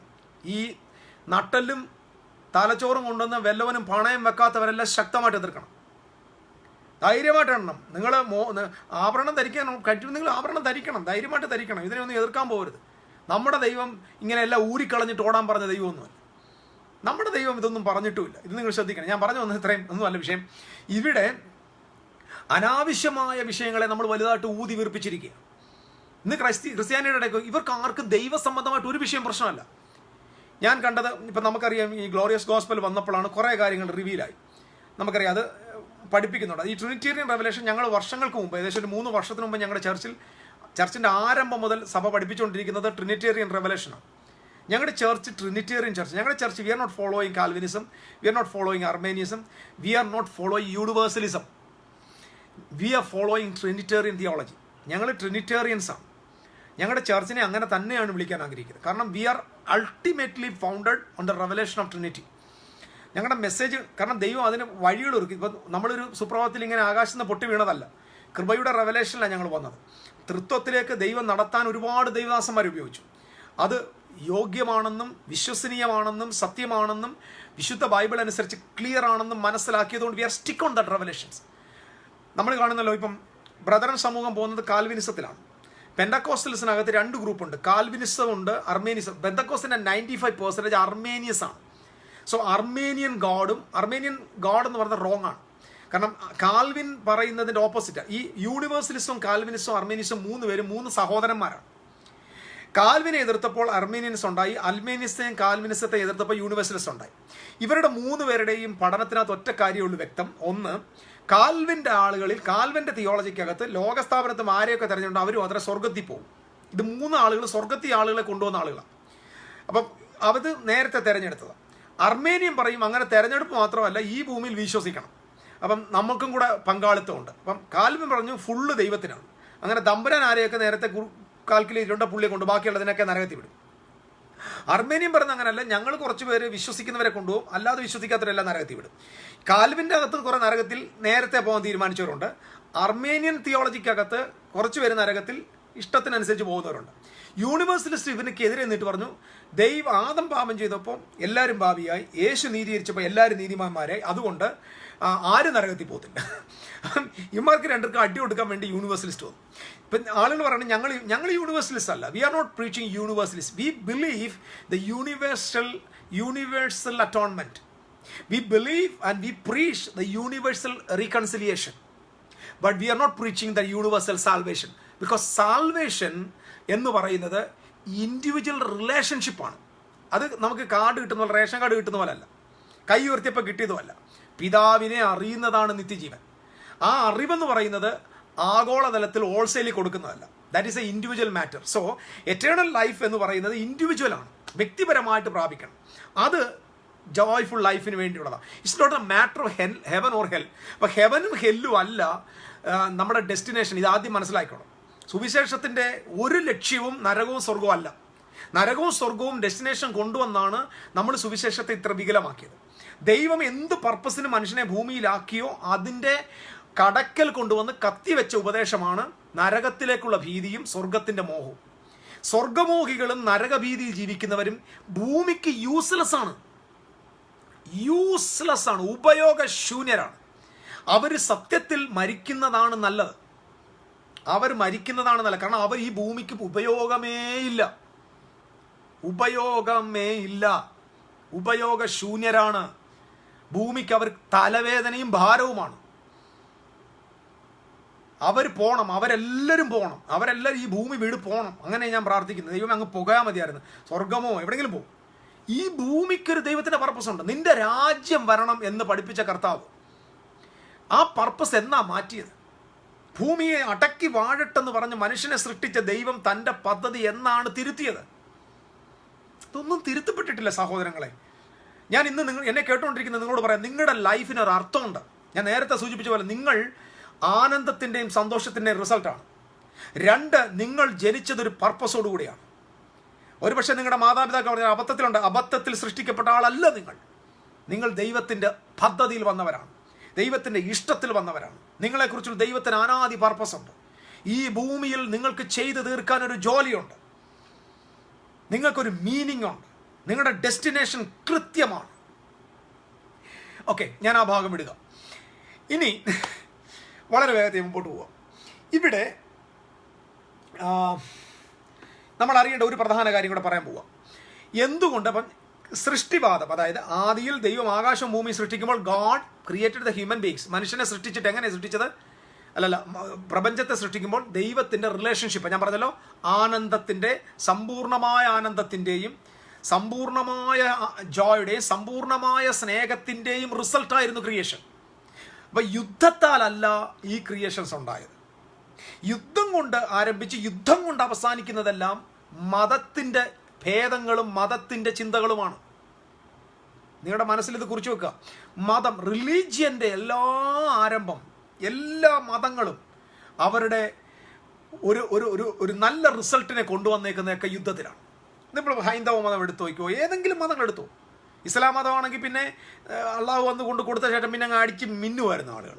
പിന്നെ എല്ലാത്തിനെയും കത്തി അങ്ങോട്ട് വെച്ചിട്ട് അവരുടെ മതത്തിലോട് ചേർത്തത്. അതിനകത്ത് യുദ്ധമാണ്. ക്രിസ്ത്യാനിത്വം ഒന്നും അങ്ങനെ അല്ല. ക്രിസ്ത്യാനിത്വത്തിൻ്റെ ബേസ് എന്ന് പറയുന്നത് പിതൃപുത്ര പരിശുദ്ധ ത്രിയേക ദൈവത്തിൻ്റെ ഞാൻ ആ വാക്കിലേക്ക് ഒന്നുകൂടെ തിരിച്ചു വരിക. ആദിമ സഭ ഒരിക്കലും നമ്മൾ ഇന്ന് കാണുന്നതിന് പുറകിലല്ല പോയത്. അവർ പോയത് പിതാവിൻ്റെയും പുത്രൻ്റെയും പരിശുദ്ധ റൂഹായെയും കുറിച്ചുള്ള പഠനത്തിലാണ്. അതിനുവേണ്ടിയാണ് അവർ നിന്നത്. അത്തനേഷ്യസ് എന്ന് പറയുന്ന കർത്തദാസൻ എഴുന്നേറ്റ് വന്നതുപോലും ആ റവലേഷൻ്റെ മഹിമയോടെയാണ്. ഇൻകാർണേഷൻ്റെ മഹത്വത്തെ പ്രസംഗിച്ചു, ക്രിസ്തുവിൻ്റെ ദൈവത്വത്തെ പ്രസംഗിച്ചു, പിതാവും പുത്രനും പരിശുദ്ധ റൂഹയും എങ്ങനെ ഒന്നായിരിക്കുന്നു പഠിപ്പിച്ചു, അതിൻ്റെ ബേസ് എന്തെന്ന് പഠിച്ചു, അതിൻ്റെ ഫൗണ്ടേഷൻ എന്ന് പറയുന്നത്, അതിൻ്റെ റിലേഷൻഷിപ്പ് പഠിപ്പിച്ചു. ഇതിൻ്റെ ബേസിലായിരുന്നു സഭ പോയിക്കൊണ്ടിരുന്നത്. ആ സഭ അന്നത്തെ സയൻസുമായിട്ട് ഒരുമയായിരുന്നു. അപ്പം സയൻസും സഭയും തമ്മിൽ ഇന്ന് ഭിന്നതയിൽ ജീവിക്കാൻ കാരണം നമ്മുടെ മെസ്സേജ് പോയതുകൊണ്ടാണ്. If you are following the Trinitarian revelations we can cope up with the science. The worldly science നമുക്കൊരു എതിരാവത്തില്ല. വേൾഡ്ലി സയൻസ് നമുക്ക് അനുകൂലമാകണമെങ്കിൽ, അല്ലെങ്കിൽ ക്രിസ്തുവിൻ്റെ വിശ്വാസത്തിന് പാരലാകണമെങ്കിൽ, വി മസ്റ്റ് ഫോളോ ട്രിനിറ്റേറിയൻ ട്രൂത്തിൻ്റെ പുറകെ പോയാൽ പറ്റത്തില്ല. അല്ലെങ്കിൽ നാം വികടമായി സയൻസിന് വിരുദ്ധമായി നിൽക്കേണ്ടി വരും. സയൻസ് എന്ന് പറയുന്നത് റിയാലിറ്റിയാണ്. അത് ഊഹാഭോഗവും കള്ളക്കച്ചവടവും കണ്ണിട്ടുള്ള മാജിക്കൊന്നുമല്ല. സയൻസ് എന്ന് പറഞ്ഞാൽ പെർഫെക്റ്റ് ആണ്. ഈ വേൾഡ്ലി സയൻസും ക്രിസ്ത്യൻ ഫെയ്ത്തും തമ്മിൽ പാരലായിട്ടിരിക്കണം. അത് ധ്രുവങ്ങളിൽ, രണ്ട് ധ്രുവങ്ങളായിട്ടിരിക്കരുത്. എന്ന് പറഞ്ഞാൽ സയൻസ് കൊണ്ട് പ്രൂവ് ചെയ്താലും ക്രിസ്ത്യാനിറ്റി തെളിയിക്കപ്പെടണം. ഇത് വെറും വിശ്വാസത്തിൻ്റെ ഭാഗമാകരുത്. സയൻസ് കൊണ്ട് തെളിയിക്കപ്പെടാൻ പറ്റുന്ന വിശ്വാസമായിരിക്കണം. കാരണം നമ്മുടെ ബൈബിളിൽ ഉണ്ടാകട്ടെ എന്ന് ദൈവം പറഞ്ഞപ്പോൾ ഉണ്ടായി എന്നതിനെ തെളിയിക്കുന്നു സയൻസ്. അവർ പറഞ്ഞു ബിഗ് ബാങ്, സംതിങ്, എന്തോ ഒരു ഫോഴ്സ് വന്നു, സൃഷ്ടിക്കപ്പെട്ടു. അവർ ബിഗ് ബാങ് എന്ന് പറഞ്ഞു. We have nothing to worry about it. അവർ അതിനെ ബിഗ് ബാങ് എന്ന് വിളിക്കുന്നു. We believe that is the voice of God, that is logos, that is the word of God. എന്തിനു നമ്മൾ ഭയപ്പെടണം? സോ നമ്മൾ ഇതേ സമയം ഇവിടെ നിന്ന് നേരെ മതത്തിൻ്റെ ചിന്തയിലേക്ക് പോയി കഴിഞ്ഞാൽ നമ്മളിതെല്ലാം കള്ളമാണ്, മൊത്തം കള്ളമാണ്. സയൻസ് പറയുന്നത് ഈ മാറ്റേഴ്സ് എല്ലാം നിൽക്കുന്നത് യൂണിറ്റിയിലാണ്. മാറ്റർ നിൽക്കുന്നത് യൂണിറ്റിയിലാണ്. ഈ ഞാൻ ഒരു ഉദാഹരണം പറയാം.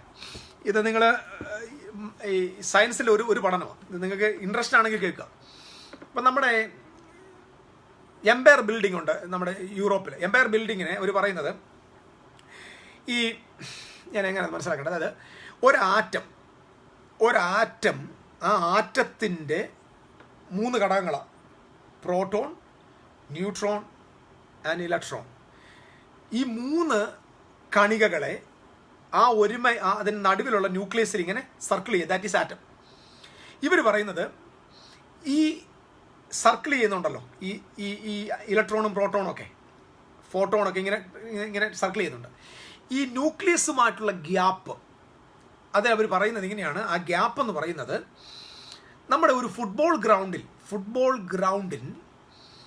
അതിൻ്റെ നടുവിൽ ഒരു ഫുട്ബോൾ കൊണ്ടുവന്നിട്ടാൽ അത് ന്യൂക്ലിയസും, അതിൻ്റെ ബൗണ്ടറിയിൽ ഇരിക്കുന്നത് ആ ജനസമൂഹത്തെ ആ ഭാഗമാണ് ഇലക്ട്രോണും ന്യൂട്രോണും ഒക്കെ കറങ്ങുന്ന ഭാഗം. അപ്പോൾ അവർ പറയുന്നത് ഇവയ്ക്ക് നടുവിൽ, അതായത് ഈ ന്യൂക്ലിയസിനും ഈ ഇലക്ട്രോൺസിനും നടുവിൽ എന്തുണ്ട്? ഒരു ഗ്യാപ്പുണ്ട്, ഭയങ്കര ഗ്യാപ്പാണ്. അപ്പോൾ അദ്ദേഹം പറഞ്ഞത് എംപയർ ബിൽഡിങ്, അതായത് ആകാശം മുട്ട നിൽക്കുന്ന വലിയ ബിൽഡിങ്, അതിലെ ആറ്റങ്ങൾക്ക്, സയൻസ് പറയുന്നതാണ്, ആറ്റങ്ങളുടെ ഗ്യാപ്പ് മാറ്റിയാൽ, അതായത് ഒരു ആറ്റത്തിൻ്റെ ഗ്യാപ്പ്, ആ ആറ്റത്തിൻ്റെ ഗ്യാപ്പ് മാറ്റുക. ഞാൻ പറഞ്ഞല്ലോ, ആ ഗ്യാപ്പിനെ അവർ റേഷ്യോ ചെയ്തേക്കുന്ന ഒരു ഫുട്ബോൾ ഗ്രൗണ്ടിൽ ഒരു ഫുട്ബോൾ ഇരിക്കുന്നത് തുല്യം. ആ ഫുട്ബോൾ ഗ്രൗണ്ടിന് നടുവിൽ ആ ഫുട്ബോൾ ഇരിക്കുന്നതാണ് nucleus.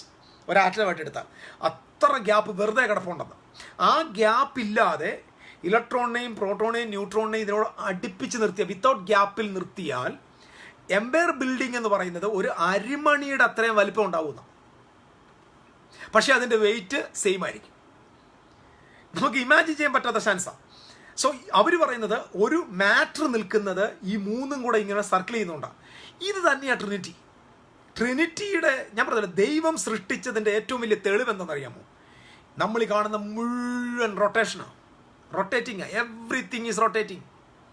Matter is rotating, energy is rotating, family is rotating, even galaxy is rotating, നമ്മുടെ സൗരയൂഥം rotating, everything, even the world is rotating, sun, everything is moving because God, എവിടെയോ ഇരിക്കുന്ന ഒരു സ്തംഭമല്ല ദൈവം. Even our God is the God of movement. അപ്പോൾ ഞാൻ ഇന്നത്തെ ഈ class ഞാൻ എന്തായാലും നാളെ കൂടെ അത് ബാക്കി എടുത്തോളാം.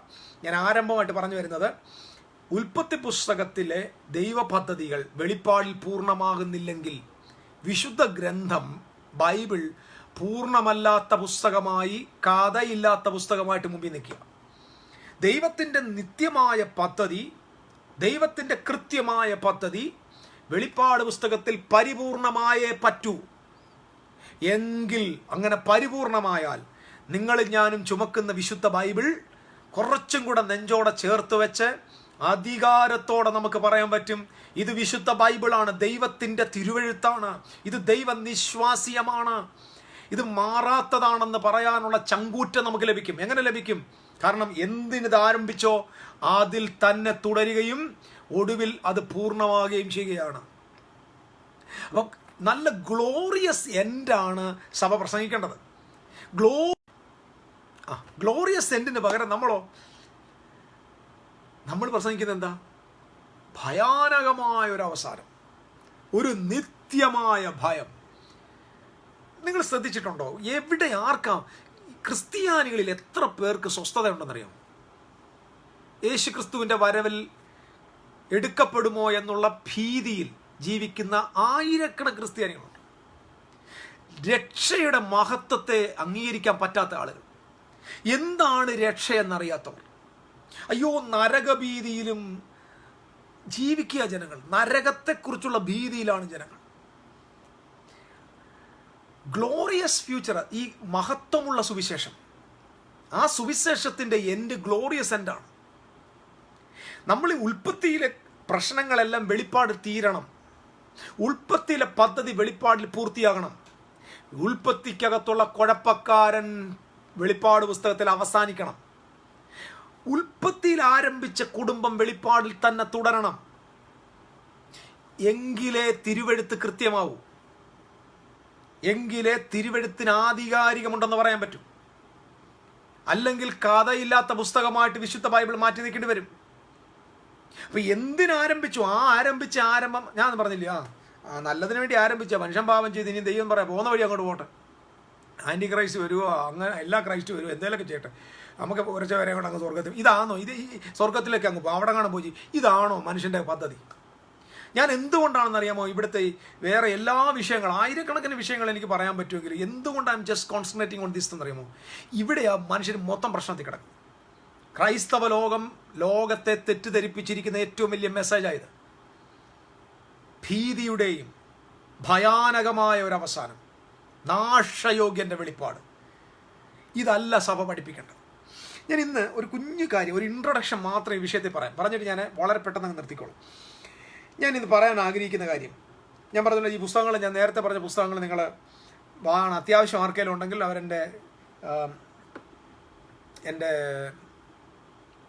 എൻ്റെ മെസ്സഞ്ചറിൽ നിങ്ങളുടെ ഇമെയിൽ അഡ്രസ്സ് തരാമെങ്കിൽ ഞാൻ ഈ പുസ്തകങ്ങൾ നിങ്ങൾക്ക് അങ്ങോട്ട് അയച്ചു തരാം. അതായത് ആ പുസ്തകത്തിൻ്റെ പേരെന്തോ, എനുമൈലിസം, എപ്പിക് ഓഫ് ഗിൽഗമേഷ് ഒക്കെ വായിക്കാൻ നിങ്ങൾക്ക് പഠിക്കാനായിട്ട് പറ്റും.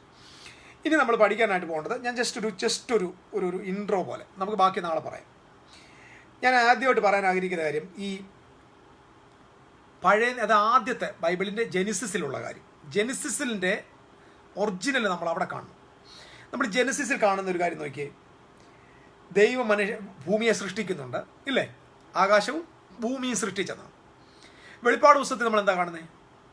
പഴയ ആകാശവും പഴയ ഭൂമിയും നീങ്ങിപ്പോയി, എന്നിട്ട് പുതിയ ആകാശവും പുതിയ ഭൂമി. അപ്പം ആരംഭത്തിൽ സൃഷ്ടിച്ച ആ സൃഷ്ടിയെ ദൈവം എടുത്ത് കളയുക എന്നുള്ള അർത്ഥത്തിലാണ് ഞാൻ പറയുന്നത്, ശ്രദ്ധിക്കണം. അവിടെയും ദൈവം എന്തുവാ? പുതിയ ഭൂമിയും പുതിയ ആകാശവും സൃഷ്ടിക്കും. ഞാൻ പുതിയ ഭൂമിയും പുതിയ ആകാശവും എന്താണെന്ന് ഞാൻ പറഞ്ഞു.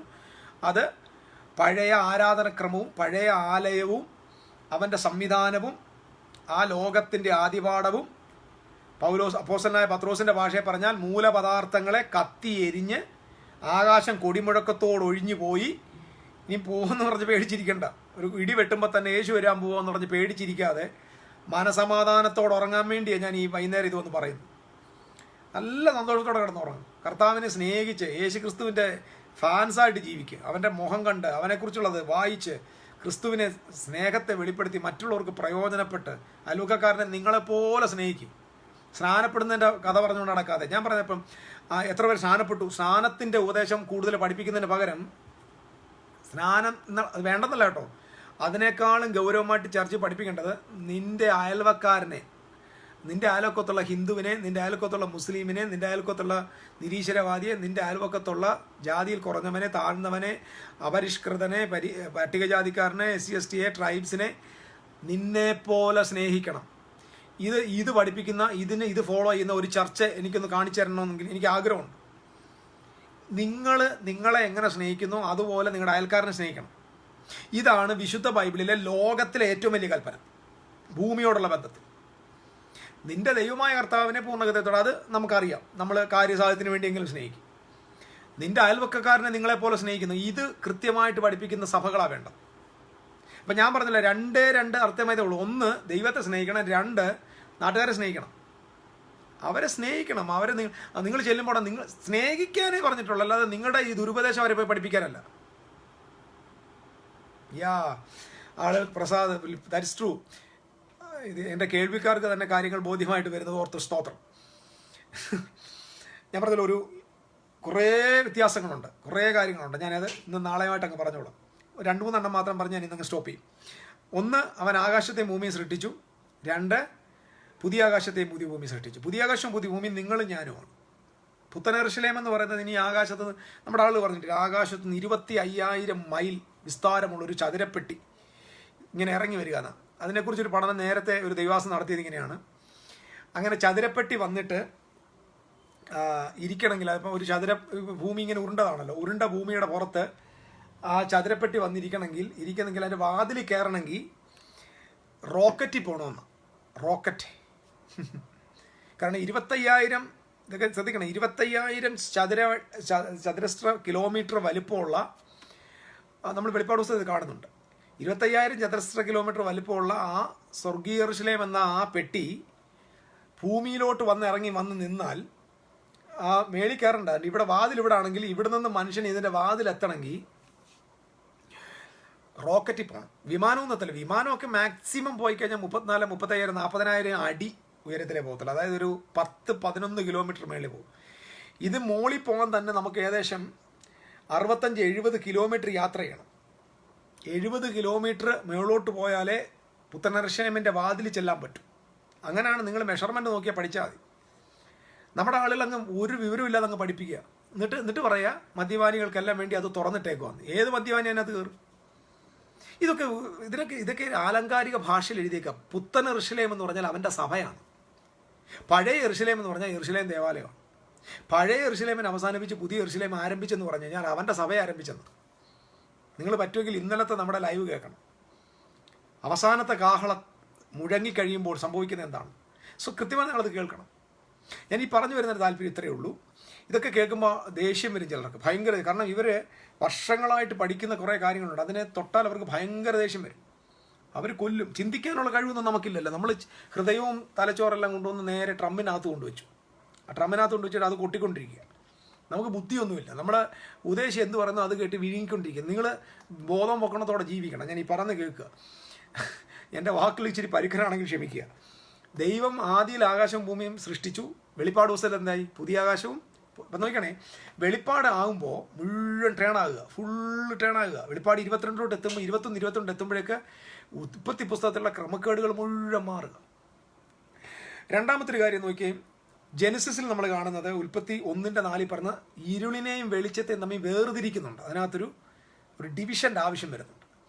അപ്പം നമ്മൾ വെളിപ്പാട് പുസ്തകത്തിൽ വരുമ്പോൾ നോക്കി 21 അധ്യായത്തിൻ്റെ 25 വാക്യത്തിൽ പറഞ്ഞു, അവിടെ സൂര്യനില്ല, രാത്രിയില്ല. It's very important. അപ്പോൾ ഉൽപ്പത്തിയിൽ ഇരുട്ടുണ്ടെന്നും വെളിപ്പാടിൽ, അതായത് ആ പുത്തൻ യെരൂശലേമിൻ്റെ മഹിമയിലോട്ട് വരുമ്പോൾ അവിടെ എന്തില്ല? ഇരുട്ടില്ല. ഇരുട്ടെന്താന്ന് നമ്മൾ പഠിക്കണം. ഇരുട്ടെന്ന് പറഞ്ഞാൽ സൂര്യൻ അസ്തമിക്കുമ്പോൾ നമ്മളിപ്പോൾ കാണുന്ന, ഇപ്പം നിങ്ങൾ ഇപ്പോൾ ഇരുട്ടത്താണല്ലോ ഇരിക്കുന്നത്. ഇരുട്ടെന്ന് പറഞ്ഞാൽ ഈ വെളിച്ചം ഉള്ളതുകൊണ്ടായിരിക്കും, അല്ലെങ്കിൽ ഇത് പോയി കഴിഞ്ഞാൽ മൊത്തം ഇരുട്ടായി പോകും. സത്യത്തിൽ എന്താ ഇരുട്ട്? What is the meaning of darkness? Darkness എന്ന് പറഞ്ഞാൽ വിശുദ്ധ ബൈബിളിൻ്റെ ഭാഷയിൽ അറിവ് കേടെന്നാണ്. അറിവ് കേട്, അജ്ഞത. മനുഷ്യൻ അറിവ് കേടിൽ ജീവിക്കുന്നതിൻ്റെ പേരാണ് ഇരുട്ട് ജീവിക്കുക എന്ന് പറഞ്ഞത്. അപ്പം കർത്താവ് മനുഷ്യർക്ക് എല്ലാവർക്കും എറ്റേണലായിട്ടുള്ള അറ്റോൺമെൻറ്റ് വരുത്തി, എറ്റേണലായിട്ടുള്ള എംബ്രേസിങ് വരുത്തി, എറ്റേണലായിട്ടുള്ള റീകൺസിലേഷൻ വരുത്തി, അവരുടെ പാപങ്ങളെല്ലാം ക്ഷമിച്ചു. ഈ നിങ്ങൾക്കറിയാം, ലോകത്തിലെ മനുഷ്യരാശിയുടെ മുഴുവൻ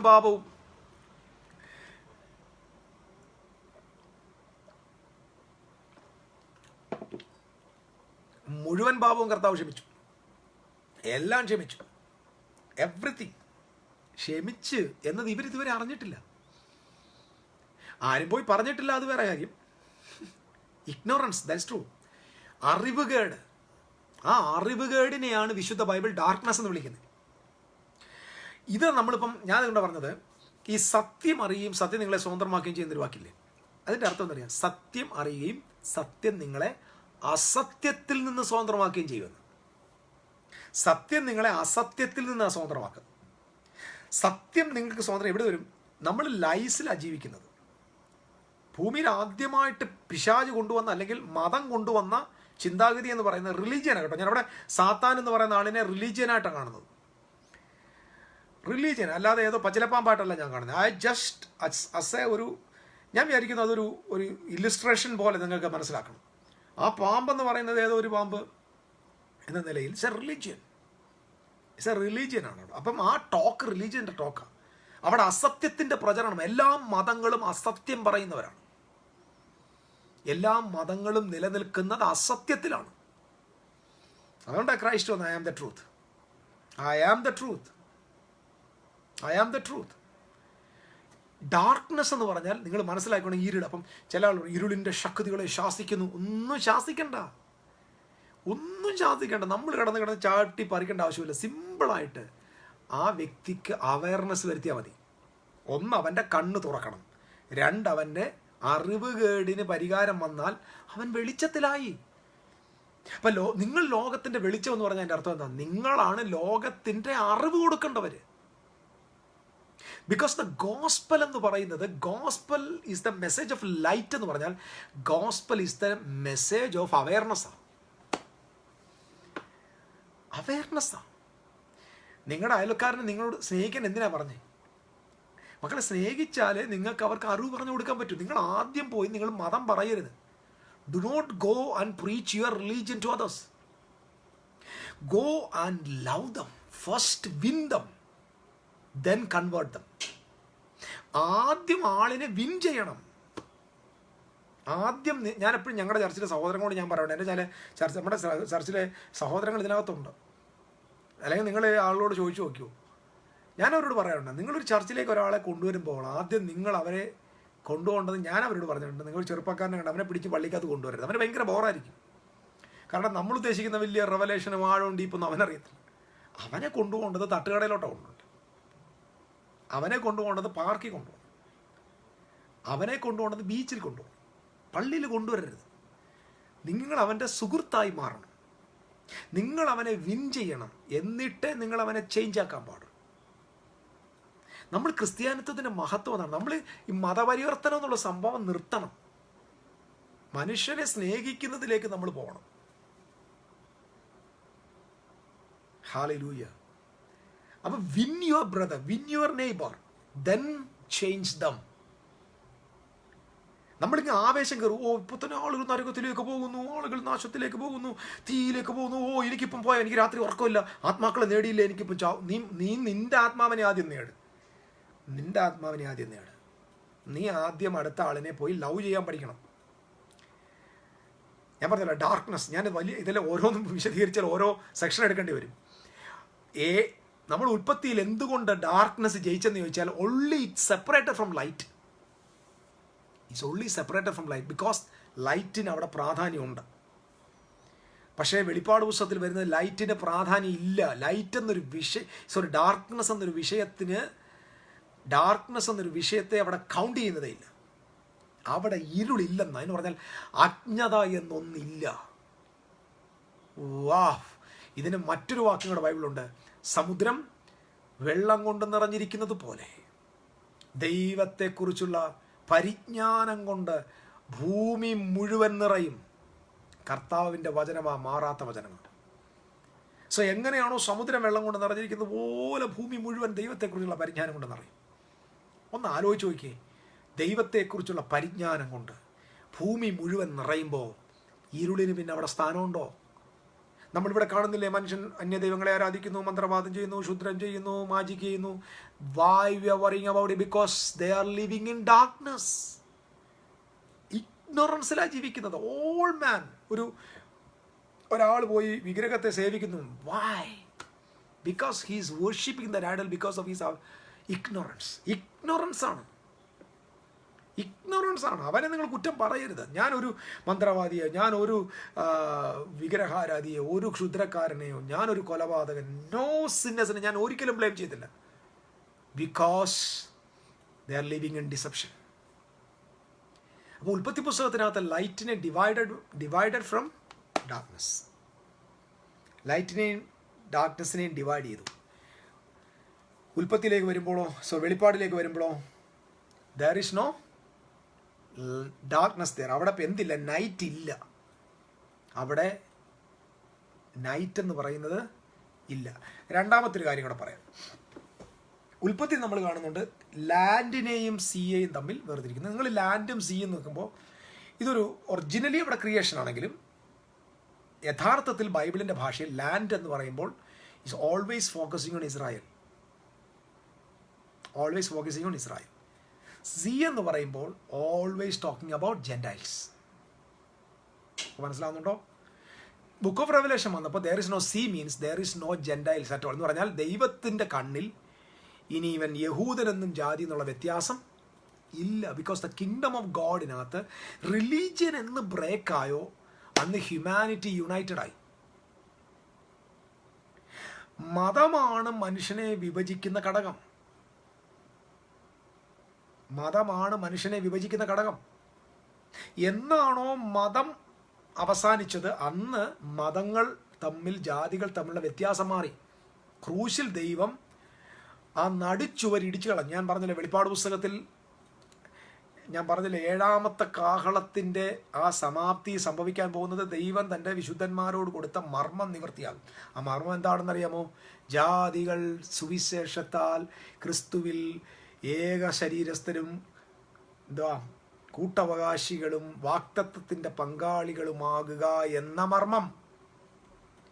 എന്ന് പറഞ്ഞാൽ യെരുശലേമിൽ അവൻ്റെ ആലയവും അവൻ്റെ സിസ്റ്റവും ആ ഓൾഡ് കവനന്റിനെ ദൈവം തുടച്ച് മാറ്റി ദൂരെ എറിഞ്ഞു. നിങ്ങൾ മനസ്സിലാക്കണം, എടുത്ത് ദൂരെ എറിഞ്ഞ് കടലിൽ കളഞ്ഞത്. അന്നു മുതൽ സമുദ്രം എന്നൊന്നില്ല. കാരണം ഈ ലാൻഡ് എവിടെ പോയി വീണു? സമുദ്രത്തിൽ വീണു. എന്ന് പറഞ്ഞാൽ ദൈവത്തിൻ്റെ കണ്ണിൽ ഇന്ന് ജാതി എന്നൊരുന്ന് ഇല്ല. യഹോവാ ദൈവമാം വിശുദ്ധ ജാതി നാം അവനവകാശമാം ജനം നാം. ചുമ്മാ ഇരുന്ന് പാടത്തേ ഉള്ളൂ, ചുമ്മാ പാടത്തേ ഉള്ളൂ. അത്യുന്നതനായ ദൈവത്തിൻ്റെ കണ്ണിൽ ഒരു ജാതിയുമില്ല. ഇന്ന് ഒരു ജാതിയുമില്ല. ദൈവത്തിൻ്റെ കണ്ണിൽ യഹൂദനെന്നും യവനനെന്നും ബർബറിനെന്നും ധനവാനെന്നും ദരിദ്രൻ ഇതൊന്നും ദൈവത്തിനില്ല. നത്തിങ്. എല്ലാം ഫിനിഷ് ചെയ്തു. നാടു ചുവർ ഇടിച്ച് ദൂരെ കളഞ്ഞു. പൂർവന്മാർക്ക് വെളിപ്പെട്ടിരുന്ന മർമ്മമാത്. അത് യെരുശലേമിൻ്റെ വിനാശത്തോടുകൂടെ ജാതികൾ എന്ന വേർതിരിത് അവസാനിച്ചു. പ്രിയരെ, അവസാനിച്ചു. ഇത് നിങ്ങൾ പരിശുദ്ധാത്മാവ് നിങ്ങൾക്ക് ബോധ്യം വരുത്തുന്നെങ്കിൽ നിങ്ങളുടെ ഹൃദയത്തിനകത്തോട്ട് ഇത് കുറിച്ചു വെക്കുക. അതുകൊണ്ടാണ് നമ്മൾ അപ്പം ഇവർ പറഞ്ഞതെന്നറിയുമ്പോൾ പുതിയ ആകാശം പുതിയ ഭൂമി, സമുദ്രമില്ല. സമുദ്രം എന്ന് പറയുമ്പോൾ ഈ പസഫിക് സമുദ്രവും അന്റാർട്ടിക്കയും പിന്നെന്തുവാ എൻ്റെ സഹോദരങ്ങളാ, ഭൂമിയിൽ സമുദ്രമില്ലെങ്കിൽ ഇവിടെ മനുഷ്യജാതി ജീവിക്കുമോ? ഇവിടെ മഴയുണ്ടാവുമോ? സസ്യജാലങ്ങൾ ഇവിടെ പുലരുന്നതിന് കാരണം 2 വെള്ളമായതുകൊണ്ടാണ്.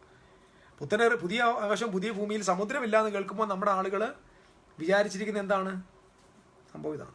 ജാതിയില്ല. ജാതികൾ എന്നൊരു കോൺസെപ്റ്റ് വ്യത്യാസമില്ല.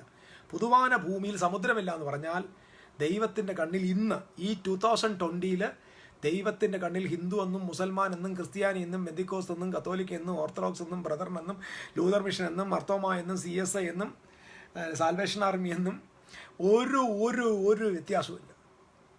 എല്ലാവരുടെ അകത്തും മഹത്വത്തിൻ്റെ പ്രത്യാശയായ ക്രിസ്തു ഉണ്ട്. എല്ലാറ്റിനെയും ഒന്നാക്കുന്നവൻ ഇവരുടെ അകത്ത് വസിക്കുക. ഈ യാഥാർത്ഥ്യമാണ് യാഥാർത്ഥ്യം. ഇതാണ് മനസ്സിലാക്കേണ്ട സത്യം. ഞാൻ നേരത്തെ പറഞ്ഞിട്ടുണ്ട്, സുവിശേഷം എന്ന് പറഞ്ഞാൽ ഡു യു വാണ്ട് ജീസസ് എന്ന് പറയുന്നതല്ല. എത്ര പേർക്ക് യേശുവിനെ ആവശ്യമുണ്ട്? അതല്ല സുവിശേഷം. ഞാൻ സത്യം പറയാലോ, ഒരുപാട് പേര് തന്നെ എനിക്ക് മെസ്സേജ് അയക്കാറുണ്ട്. സത്യം പറഞ്ഞാൽ അതെനിക്ക് ഭയങ്കര സന്തോഷമാണ്. സത്യം കേട്ടോ, ഒരാൾക്ക് ഒരു ശുശ്രൂഷ അനുഗ്രഹമാകുമ്പോൾ അതിൻ്റെ ഒരു റിസൾട്ട് വന്ന് പറയുന്നത് ഒരു വലിയ സന്തോഷം. കാരണം ഞാൻ ഈ റേഡിയോയിലിരുന്ന് സംസാരിക്കുന്ന പോലെ ഇങ്ങനെ പറയുമ്പോഴും പ്രയോജനമുള്ളവരത് അതിൻ്റെ റിഫ്ലക്റ്റ് ചെയ്യുന്നത് ഭയങ്കര. അപ്പോൾ പലരും എന്നോട് പറയാറുണ്ട്, ബ്രദർ ഇപ്പം സുവിശേഷ വേല വളരെ എളുപ്പമായി. അവർ പറയുന്നത് ഇങ്ങനെയാണ്, കാരണം മുമ്പ് സുവിശേഷ വേല ചെയ്യണമെങ്കിൽ ആദ്യം നമ്മൾ പോയി ആദാമിന് മുതൽ പഴം മുതൽ തുടങ്ങണമായിരുന്നു. ഇപ്പോൾ ഒന്നും വേണ്ട ബ്രദറെ, സിമ്പിളായിട്ടൊരു വീട്ടിൽ ചെന്നിട്ട് അവരോട് വർത്തമാനം പറയുക. നിങ്ങൾ അവരോട് പോയി വർത്തമാനമൊക്കെ പറഞ്ഞുകൊണ്ടിരിക്കണം. അല്ലാതെ അവിടെ ചെന്നിട്ട് ആദം പഴം നിന്ന കഥ പറയുക. അവരെടുത്ത് പറയാതെ ആദാമിൻ്റെ പഴത്തിൻ്റെ കാര്യം പറയാം. നിങ്ങൾ വീട്ടിൽ നിന്ന് വല്ല നല്ല രസകഥയിൽ പഴം അങ്ങനെ വാങ്ങിച്ചോണ്ട് പോയാലോ ഒക്കെ കാരനെടുക്കാൻ. അല്ലാതെ ആദാമിൻ്റെ പഴത്തിൻ്റെ കഥ പറയാതെ വല്ല വാഴപ്പഴമൊക്കെ വാങ്ങിച്ചോണ്ട് പോകും. അവരെന്നോട് പറഞ്ഞാൽ വളരെ സിമ്പിളായിട്ട് ഇപ്പോൾ സുവിശേഷം പറയാൻ പറ്റുന്നത് എന്തെന്ന് ചോദിച്ചാൽ, ആരടുത്ത് പോയിട്ട് ധൈര്യമായിട്ട് പറയാം, നിങ്ങൾ ഭയപ്പെടണ്ട, ധൈര്യമായിട്ടിരിക്കുക, സങ്കടപ്പെടണ്ട, പ്രതിസന്ധിയിൽ ധൈര്യപ്പെടുക. നിങ്ങളുടെ അകത്ത് മഹത്വത്തിൻ്റെ പ്രത്യാശയായ ക്രിസ്തു ഇരിക്കുന്നു. ഇത് പറ, ഇത് പോയി പറ. ഡു യു വാണ്ട് ജീസസ് എന്ന് പറയുന്ന കച്ചവടം ഇനി നടക്കില്ല. നിങ്ങളുടെ സുവിശേഷത്തിൻ്റെ യൂണിവേഴ്സാലിറ്റി എന്ത് ചെയ്യും? നമ്മുടെ മെസ്സേജിൻ്റെ യൂണിവേഴ്സാലിറ്റി എന്ത് ചെയ്യും? ആഗോളകത എന്ത് ചെയ്യും? There is no universality. നമ്മൾ ഓരോരുത്തർ, ഡു യു വാണ്ട് ജീസസ്?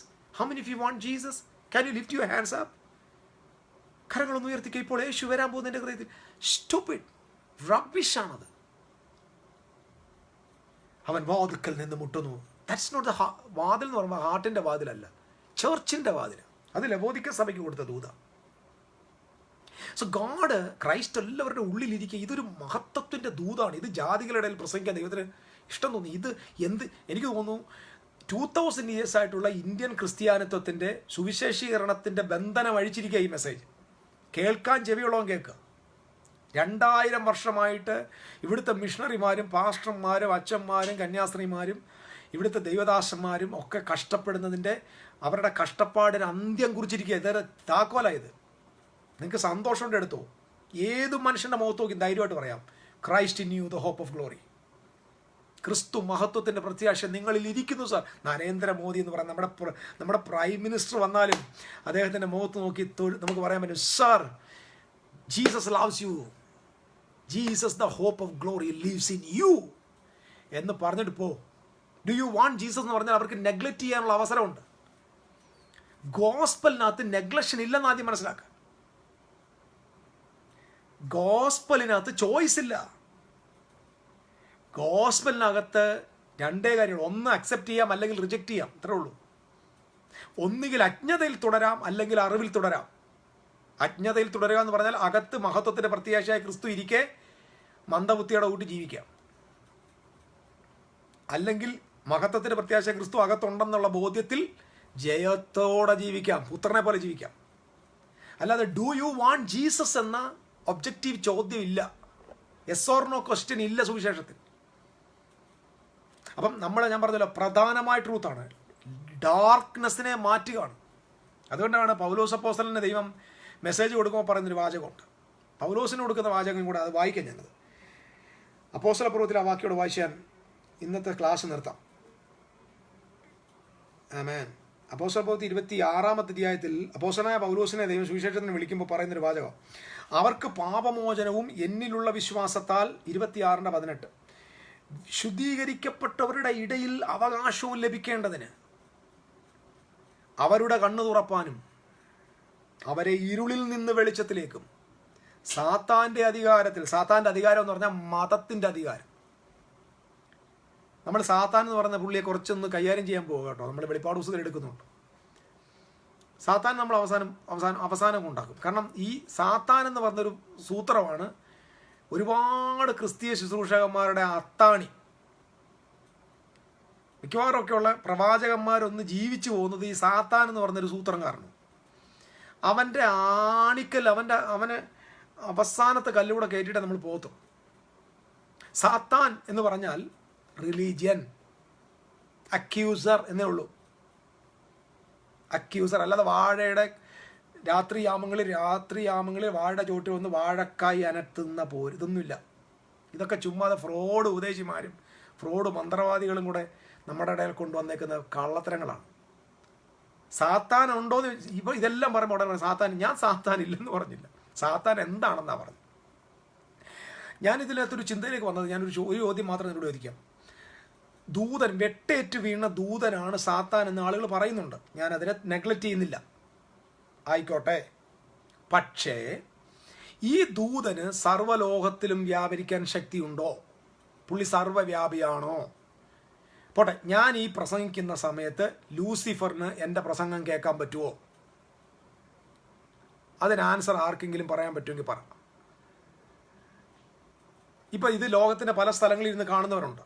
നിങ്ങൾ ഇരിക്കുന്ന സ്ഥലത്ത് ലൂസിഫർ ഉണ്ടോ? അദ്ദേഹം ട്രിവാൻഡ്രത്തും ഉണ്ടോ? ഇപ്പം പല സ്ഥലങ്ങൾ എവിടെ നിന്നൊക്കെ, നിങ്ങൾക്ക് എവിടെ നിന്നൊക്കെ ഉള്ളവരാ? നിങ്ങളുടെ സ്ഥലത്ത് ലൂസിഫർ ഉണ്ടോ? ശരി, ഉണ്ടെങ്കിൽ ഇയാൾ ആരാ? സർവ്വവ്യാപിയാണോ? ഒരേ സമയത്ത് നമ്മുടെ ഒരു ഫിലിമുണ്ട്, കുമ്പിടിയാണ് അവൻ, ഒരേ സമയത്ത് 2 സ്ഥലത്ത് കണ്ടിട്ടുണ്ടെന്ന്. സാത്താൻ എന്താ കുമ്പിടിയാണോ? അവൻ ട്രിവാൻഡ്രത്തിരിക്കുമ്പോൾ തന്നെ സൗദിയിലിരിക്കുമ്പോൾ തന്നെ അമേരിക്കയിലിരിക്കുക. ഒരേ സമയത്ത് ലൂസിഫർ എന്ന് പറഞ്ഞ ദൂതന് ഈ ഭൂമി മുഴുവൻ തൻ്റെ സാന്നിധ്യം കൊണ്ട് നിറയ്ക്കാൻ പറ്റുമോ? Answer the question. അപ്പം നമ്മുടെ ചോദ്യം, സാത്താൻ എന്ന് പറയുന്ന വെട്ടേറ്റ് വീണ ദൂതനാണെങ്കിൽ, ഞാൻ പറഞ്ഞല്ലോ, അല്ലെന്ന് ഞാൻ പറഞ്ഞില്ല, എൻ്റെ സംശയത്തിന് പരിഹാരം വരുത്ത്, അങ്ങേരാണെങ്കിൽ, ആ വെട്ടേറ്റ് വീണവനാണെങ്കിൽ, ആ വെട്ടേറ്റ് വീണവനെ ഒരു സമയത്ത് എത്ര സ്ഥലത്ത് നിൽക്കാൻ പറ്റും? അപ്പം അങ്ങേർക്ക് ദൂതനാണെങ്കിൽ, ഞാൻ പറയുന്നത് ഉലകത്തിൽ പേടിക്കാനില്ലാത്ത സൂത്രം ഇതാ. കാരണം 800 കോടി ജനമുണ്ട്. ഇങ്ങനെ എല്ലാ ആളുടെ അടുക്കലേക്ക് പോയിട്ട് തിരിച്ചു വരുമ്പോഴത്തേന് നിന്റെ ആയുസ് കഴിയും. അതാദ്യം മനസ്സിലാക്കുക. ഒരു പ്രാവശ്യം അങ്ങനെ സാധാരണ വന്നാൽ പോടാന്ന് പറഞ്ഞാൽ അങ്ങ് വിട്ടാൽ മതി. പിന്നെ പുള്ളി തിരിച്ചു വരുമ്പോഴത്തേക്ക് ഊടാടി സഞ്ചരിക്കും. ഊടാടി സഞ്ചരിക്കുമെന്നേ ഉള്ളൂ. അതിൻ്റെ അർത്ഥം തന്നെ എന്താ? അതാ നമുക്ക് പിന്നെ എടുക്കാം കേട്ടോ. ഈ ഊടാടി സഞ്ചരിക്കുന്ന ആരാണ്? ഈ പിശാച് അലർന്ന സിംഹം എന്നോണം ആരെ വിഴുങ്ങേണ്ടുന്നു എന്ന് പറഞ്ഞ് ഊടാടി സഞ്ചരിക്കുന്നതെന്നാണ് ജോഷി ബ്രദർ പറഞ്ഞേക്കുന്നത്. അതിൻ്റെ തൊട്ട് താഴത്തെ വാക്യം കൂടെ വായിച്ചാൽ ഈ ഊടാടി സഞ്ചരിക്കുന്ന ആരാന്ന് മനസ്സിലാവും. ശരി, അപ്പം ഞാൻ ഈ പറഞ്ഞു വരുന്നത്, സർവ്വവ്യാപിയായ ഒരാളല്ല സാത്താൻ. വിൽസൺ ബ്രദറെ, സർവ്വവ്യാപി, I don't know him, I know only my Lord, that's true. അപ്പം സൈറ്റാൻ എന്ന് പറയുന്നത് മതമാണ്. ഇത് നിങ്ങൾ മനസ്സിലാക്കണം, മതം. അപ്പം മതത്തിൻ്റെ അധികാരത്തിൽ നിന്ന് ദൈവത്തിലേക്ക് തിരിപ്പാൻ, മതത്തിൻ്റെ അധികാരത്തിൽ നിന്ന് ദൈവത്തിലേക്ക് തിരിക്കണം. അപ്പം കാരണം ദൈവം ഒരു മതത്തിലും ഇല്ല. ദൈവം ഒരു മതത്തിലും ഇല്ല. ക്രിസ്തു മതത്തിലും ദൈവമില്ല, ഹിന്ദു മതത്തിലും ദൈവമില്ല, ഇസ്ലാം മതത്തിലും ദൈവമില്ല, സയന്റോളജിക്കൽ മതത്തിലും ദൈവമില്ല, കൺഫ്യൂഷ്യസ് മതത്തിലും ദൈവമില്ല. ഒരു മതത്തിലും ദൈവമില്ല. ദൈവം മതത്തിൻ്റെ പുറത്താണ്. മതങ്ങളിലുള്ള ദൈവങ്ങൾ വെറും സങ്കല്പങ്ങൾ മാത്രമാണ്. You cannot see the true God in any religion, even in Christianity. You cannot see that Satan there. You cannot see God anywhere in any religion. Okay. ഇത്രയും പറഞ്ഞ് നിർത്തുക. ഞാൻ ഒരുപാട് പോയിന്റ്സ് ഇനിയുണ്ട്. നമുക്ക് നാളെയും കൂടെ ഇതിൻ്റെ തുടർച്ചയെടുക്കാം. വെളിപ്പാട് പുസ്തകവും ജെനിസിസും തമ്മിലുള്ള ഒരു കമ്പാരിറ്റീവ് സ്റ്റഡിയാണ്. അപ്പം വെളിപ്പാടിൽ ഇരുട്ടില്ല. അപ്പം അതിനർത്ഥം എന്താ? പുത്തനർശനം വന്ന് കുഞ്ഞാട് അതിൻ്റെ വിളക്ക്. നിങ്ങൾ ഹാർട്ട് നോക്കി, ഡാഡിയുടെ ഹാർട്ട് നോക്കിയേ. ആ കർത്താവ് പറഞ്ഞു, ഞാൻ ഭൂമിയിൽ ഇരിക്കുന്നവർക്കും ഞാൻ ലോകത്തിന് വെളിച്ചം വന്നു. ഞാൻ ലോകം വിട്ടുപോയി കഴിഞ്ഞാൽ നിങ്ങളാണ് പിന്നെ ലോകത്തിന് വെളിച്ചം. ക്രിസ്ത്യാനി എന്ന് പറയുന്നത് ലോകത്തിൻ്റെ വെളിച്ചമാണ്. ആദ്യം ക്രിസ്ത്യാനിക്ക് അറിവുണ്ടാകണം, വിവരം ഉണ്ടാകണം. ഞാൻ അതുകൊണ്ട് നേരത്തെ പറഞ്ഞോണ്ട്, ഈ 10ാം ക്ലാസ് തോറ്റവനെയും 8ാം ക്ലാസ്സിൽ കുസ്തിയും കൂടെ നടന്നവനെയും ഒന്നും സുവിശേഷ വേലയ്ക്ക് വിളിക്കരുത്. ഇനിയുള്ള കാലത്ത് വിളിക്കരുത്. പണ്ട് വന്നത് സഹിച്ചു. ഇനിയും ഈ വേലയ്ക്കും കൂലിയില്ലാത്തവനെ ഒന്നിനെ സുവിശേഷ വേലയ്ക്ക് വിളിക്കരുത്. 10ാം ക്ലാസ്സിൽ തോക്കുന്നവനാണെടാ പുസ്തകം എടുക്കുന്നടാ. നിനക്ക് ബയോളജി വായിച്ചാൽ മനസ്സിലാകാത്തവനാണ് ഇവിടെ വന്ന് FAC ലേഖനം വായിക്കുന്നത്. അവൻ്റെ അടുക്ക പോയി ഞാനിത് പ്രസംഗിച്ചുകൊണ്ടിരുന്ന ഇവൻ ഇതിനകത്ത് വന്ന് എന്നെ ചെറിയ പറയത്തേ ഉള്ളൂ. മാത്തമാറ്റിക്സിൻ്റെ കണക്ക് ഒരു ആൾജിബ്രയോ അല്ലെങ്കിൽ ഒരു എന്തോ പറഞ്ഞേ ട്രിഗ്നോമെട്രിയോ മറ്റു കാര്യങ്ങളെ പഠിച്ചെന്ന് മനസ്സിലാക്കാൻ കഴിവില്ലാത്ത ആളാണ് ഈ മാർമികമായ തിരുവചനത്തിൻ്റെ ഗ്രന്ഥം പഠിക്കാൻ വരുന്നത്. അവരാരെയും വിളിക്കരുത്. അതൊക്കെ സത്യം പറഞ്ഞാൽ ഞാൻ ഇവിടുത്തെ വലിയ സഭകളെ ഞാൻ റെസ്പെക്ട് ചെയ്യുന്നു. ഒരു ദൈവദാസൻ അല്ലെങ്കിൽ ഒരു അച്ഛന് ശുശ്രൂഷയിൽ വരണമെങ്കിൽ അതേ ഒരു 10 വർഷമെങ്കിലും സെമിനാരി പഠിക്കണം. 10 വർഷം. I respect that churches. So at least ഇപ്പം നമുക്ക് പഠിക്കാൻ പറ്റിയില്ല. എനിക്ക് ബൈബിൾ സെമിനാരി പഠിക്കാൻ പറ്റിയില്ല. അതിൻ്റെ കാരണം എൻ്റെ അപ്പന് എൻ്റെ ഒരു ബൈബിൾ സെമിനാരി വിട്ട് പഠിപ്പിക്കാനുള്ള നിവൃത്തിയില്ലായിരുന്നു. അതാണ് എൻ്റെ കാരണം, അല്ലാതെ എനിക്ക് പഠിക്കാനുള്ള ബുദ്ധി കഴിവുണ്ടല്ലോ. പക്ഷെ ഞാൻ ഇന്ന് എൻ്റെ കയ്യിൽ എനിക്ക് തോന്നുന്നു എല്ലാം കൂടെ ഒരു ഓൺലൈൻ ബുക്ക് തന്നെ എനിക്കൊരു 2000 പുസ്തകമുണ്ട്. എൻ്റെ ലൈബ്രറിയിൽ ഒരു 10,000-3000 പുസ്തകമുണ്ട്. എല്ലാം കൂടെ ഒരു 10,000-5000 പുസ്തകങ്ങൾ എനിക്ക് ലൈബ്രറി ഉണ്ട്. കിട്ടാവുന്ന എല്ലാ സിസ്റ്റവും എല്ലാ സോഴ്സും ഞാൻ ഉപയോഗിക്കാറുണ്ട്. പഠിക്കാൻ കിട്ടുന്ന എല്ലാ, കാരണം എനിക്കൊരു ബൈബിൾ സെമിനാരി പഠിച്ച സാഹചര്യം, അതിൻ്റെ അർത്ഥം അതൊരു തെറ്റെന്നല്ല ഞാൻ പറഞ്ഞു. നന്നായിട്ട് പഠിക്കണം, അറിവ് വേണം. ക്രിസ്ത്യാനിക്ക് ലോകത്തിന് അറിവ് കൊടുക്കണം. നമ്മളിവിടുത്തെ സെക്കുലർ വേൾഡിൻ്റെ അറിവ് സഭ മുഖാന്തരമാണ് അറിവായി വരുന്നത്. അതുകൊണ്ടാണ് പറഞ്ഞത് ദൈവത്തിൻ്റെ ബഹുവിധ ജ്ഞാനം അവിടുത്തെ സഭ മുഖാന്തരം അറിവായി വരുന്നെന്നാണ്. അപ്പം സഭ ഇവിടുത്തെ വേൾഡിന് അറിവ് കൊടുക്കേണ്ട കൂട്ടമാണ്. ഏറ്റവും കൂടുതൽ നോളജബിൾ ആയിരിക്കണം ചർച്ചിന് ഫിസിക്സിനെ കുറിച്ച് ബോധം വേണം, കെമിസ്ട്രിയെ കുറിച്ച് ബോധം വേണം, സൈക്കോളജിയെ കുറിച്ച് ബോധം വേണം, മാനേജ്മെൻറ്റിനെ കുറിച്ച് ബോധം വേണം, ഫിനാൻസിനെ കുറിച്ച് ബോധം വേണം, എക്കണോമിയെ കുറിച്ച് ബോധം വേണം, അസ്ട്രോളജിയെ കുറിച്ച് ബോധം വേണം. എന്തോ വേണ്ട, ഇനിയും നമ്മുടെ യൂണിവേഴ്സാലിറ്റി എന്തിനെക്കുറിച്ച് ചോദിച്ചാലും ചർച്ചിന് അതിനകത്ത് ആൻസർ വേണം. ചർച്ച് അറിവിൻ്റെ കേന്ദ്രമായിരിക്കണം. ഇരുളില്ലാത്ത സ്ഥലമായിരിക്കണം സഭ. ഏറ്റവും നല്ല പ്രൊമോഷൻസ് എവിടെ നിന്നാണ്? ചർച്ചിൻ്റെ ആളിൽ നിന്നാണ് പ്രൊമോട്ടേഴ്സ് എഴുന്നേറ്റ് വരേണ്ടത്. കോച്ചുകൾ ചർച്ചിനകത്തുനിന്നാണ് കോച്ച് എഴുന്നേറ്റ് വരേണ്ടത്. നമ്മുടെ സഭയിലെ ഓരോ കർത്തദാസന്മാരും വെളിച്ചമായി മാറണം. അതുകൊണ്ടാണ് കർത്താവ് പറഞ്ഞത്, നിങ്ങളുടെ കണ്ണേ ഇരുട്ടുള്ളതാണെങ്കിൽ ആ ഇരുട്ട് എത്ര വലുതായിരിക്കും. ഇപ്പം ഈ വെളിച്ചമായിരിക്കേണ്ടവനെ ഇരുട്ടിലാണ് കിടക്കുന്നെങ്കിൽ അവൻ്റെ ഇരുട്ട് എത്ര വലിയതാണെന്നാ. അതുകൊണ്ട് എൻ്റെ കേൾവിക്കാരോട് ഞാൻ പറയാം, നിങ്ങളുടെ സകല ധനം കൊണ്ടും ജ്ഞാനം സമ്പാദിച്ചു കൊള്ളുക. നിങ്ങൾ പുസ്തകങ്ങൾ വായിക്കണം, നിങ്ങൾ ബൈബിളിൻ്റെ ഹിസ്റ്ററി പഠിക്കണം, ചരിത്ര ഹിസ്റ്ററി പഠിക്കണം, നിങ്ങൾ മാനേജ്മെൻറ്റ് പഠിക്കണം, ക്യാരക്ടർ ഫോർമേഷൻസ് പഠിക്കണം, ലീഡർഷിപ്പിൻ്റെ ക്വാളിറ്റി പഠിക്കണം, ജ്ഞാനത്തിൻ്റെ ഫാമിലി. ഇപ്പം ഞാൻ പറഞ്ഞല്ലോ, ഞാൻ കഴിഞ്ഞ ദിവസം ഒരു വീട്ടിലൊരു പ്രശ്നം പരിഹരിക്കാനായിട്ട് എന്നെ വിളിച്ച് എന്നോട് സംസാരിച്ച് ഞാൻ പറഞ്ഞു, ബൈബിളിലെ വാക്യത്തിൽ നമ്മൾ സാധാരണ പറഞ്ഞാൽ ലെറ്റസ് പ്രേ എന്ന് പറയും അല്ലേ. ഒരു കുടുംബ പ്രശ്നത്തിൽ ഒരു പാസ്റ്റർ വിളിച്ചാൽ എന്താ പറയും? ആദ്യം പറയാം, നമുക്ക് പ്രാർത്ഥിക്കാം. ചിന്നക്കുട്ടി വന്നാട്ടെ, തോമാച്ചൻ വന്നാട്ടെ, അടുത്തടുത്ത് നിരുന്നാട്ടെ, നമുക്കൊന്ന് പ്രാർത്ഥിക്കാൻ പോവാം. എന്തിനാ പ്രാർത്ഥിക്കുന്നത്? കുടുംബ പ്രശ്നം മാറാൻ പ്രാർത്ഥനയാണോ മറുപടി? ആണോ? പ്രാർത്ഥിക്കേണ്ടെന്നല്ല, പ്രാർത്ഥനയ്ക്ക് പ്രാർത്ഥനയുടേതായ അർത്ഥമുണ്ട്. അത് ഗ്ലോറിയസ് ആണ്. അത് ഞാൻ നേരത്തെ സൂചിപ്പിച്ചിട്ടുണ്ട്. കിങ്ഡം ഓഫ് ഗോഡിനകത്ത് പ്രയറിൻ്റെ പവർ എന്താണ്. പക്ഷെ നമ്മുടെ ഒരു കുടുംബത്തിൻ്റെ പ്രശ്നത്തിലേക്ക് പോകുമ്പോൾ നമ്മൾ അവിടെ പ്രാർത്ഥിക്കുക എന്ന ആയുധമല്ല എടുക്കേണ്ടത്. നിങ്ങൾ പ്രാർത്ഥിച്ചാണ് ആ കുടുംബം ഇങ്ങനെ ആയെന്നുള്ള കാര്യം ആദ്യം മനസ്സിലാക്കണം. ദൈവത്തിൻ്റെ ദാസനായ ശലോമോൻ, ജ്ഞാനികളിൽ ജ്ഞാനിയായ ശലോമോൻ പറയുന്നൊരു വാചകമുണ്ട് സദൃശ്യവാക്യത്തിൽ. ഞാൻ പറഞ്ഞിങ്ങനെയാണ്, സ്നേഹത്താൽ വീട് പണിയുന്നു എന്നല്ല, ജ്ഞാനത്താൽ ഭവനം പണിയുന്നു എന്നാണ്. തകർന്നു പോയിക്കിരിക്കുന്ന ഒരു കുടുംബം നന്നാക്കുന്നത് രണ്ടുപേരെ അടുപ്പിച്ചിരുന്ന് കൈയോടെ കൈ കോർത്ത് വെച്ച് പ്രാർത്ഥിക്കുമ്പോഴല്ല. അവിടെ അത് പൊളിയാൻ കാരണം അറിവുകേട് കൊണ്ടാണ് അത് പൊളിഞ്ഞു പോയത്. ഒരു കുടുംബം തകരുന്നത് അറിവുകേട്. അതുകൊണ്ടാണ് ഞാൻ പറഞ്ഞത്, ഇവിടുത്തെ കോടതിക്കോ ഇവിടുത്തെ കുടുംബ കോടതിക്കോ ഇവിടുത്തെ സമൂഹത്തിനോ കുടുംബത്തെ വേർതിരിക്കാൻ അധികാരമില്ല. എന്തുകൊണ്ട് ഇന്ന് കുടുംബങ്ങൾ തകരുന്നു?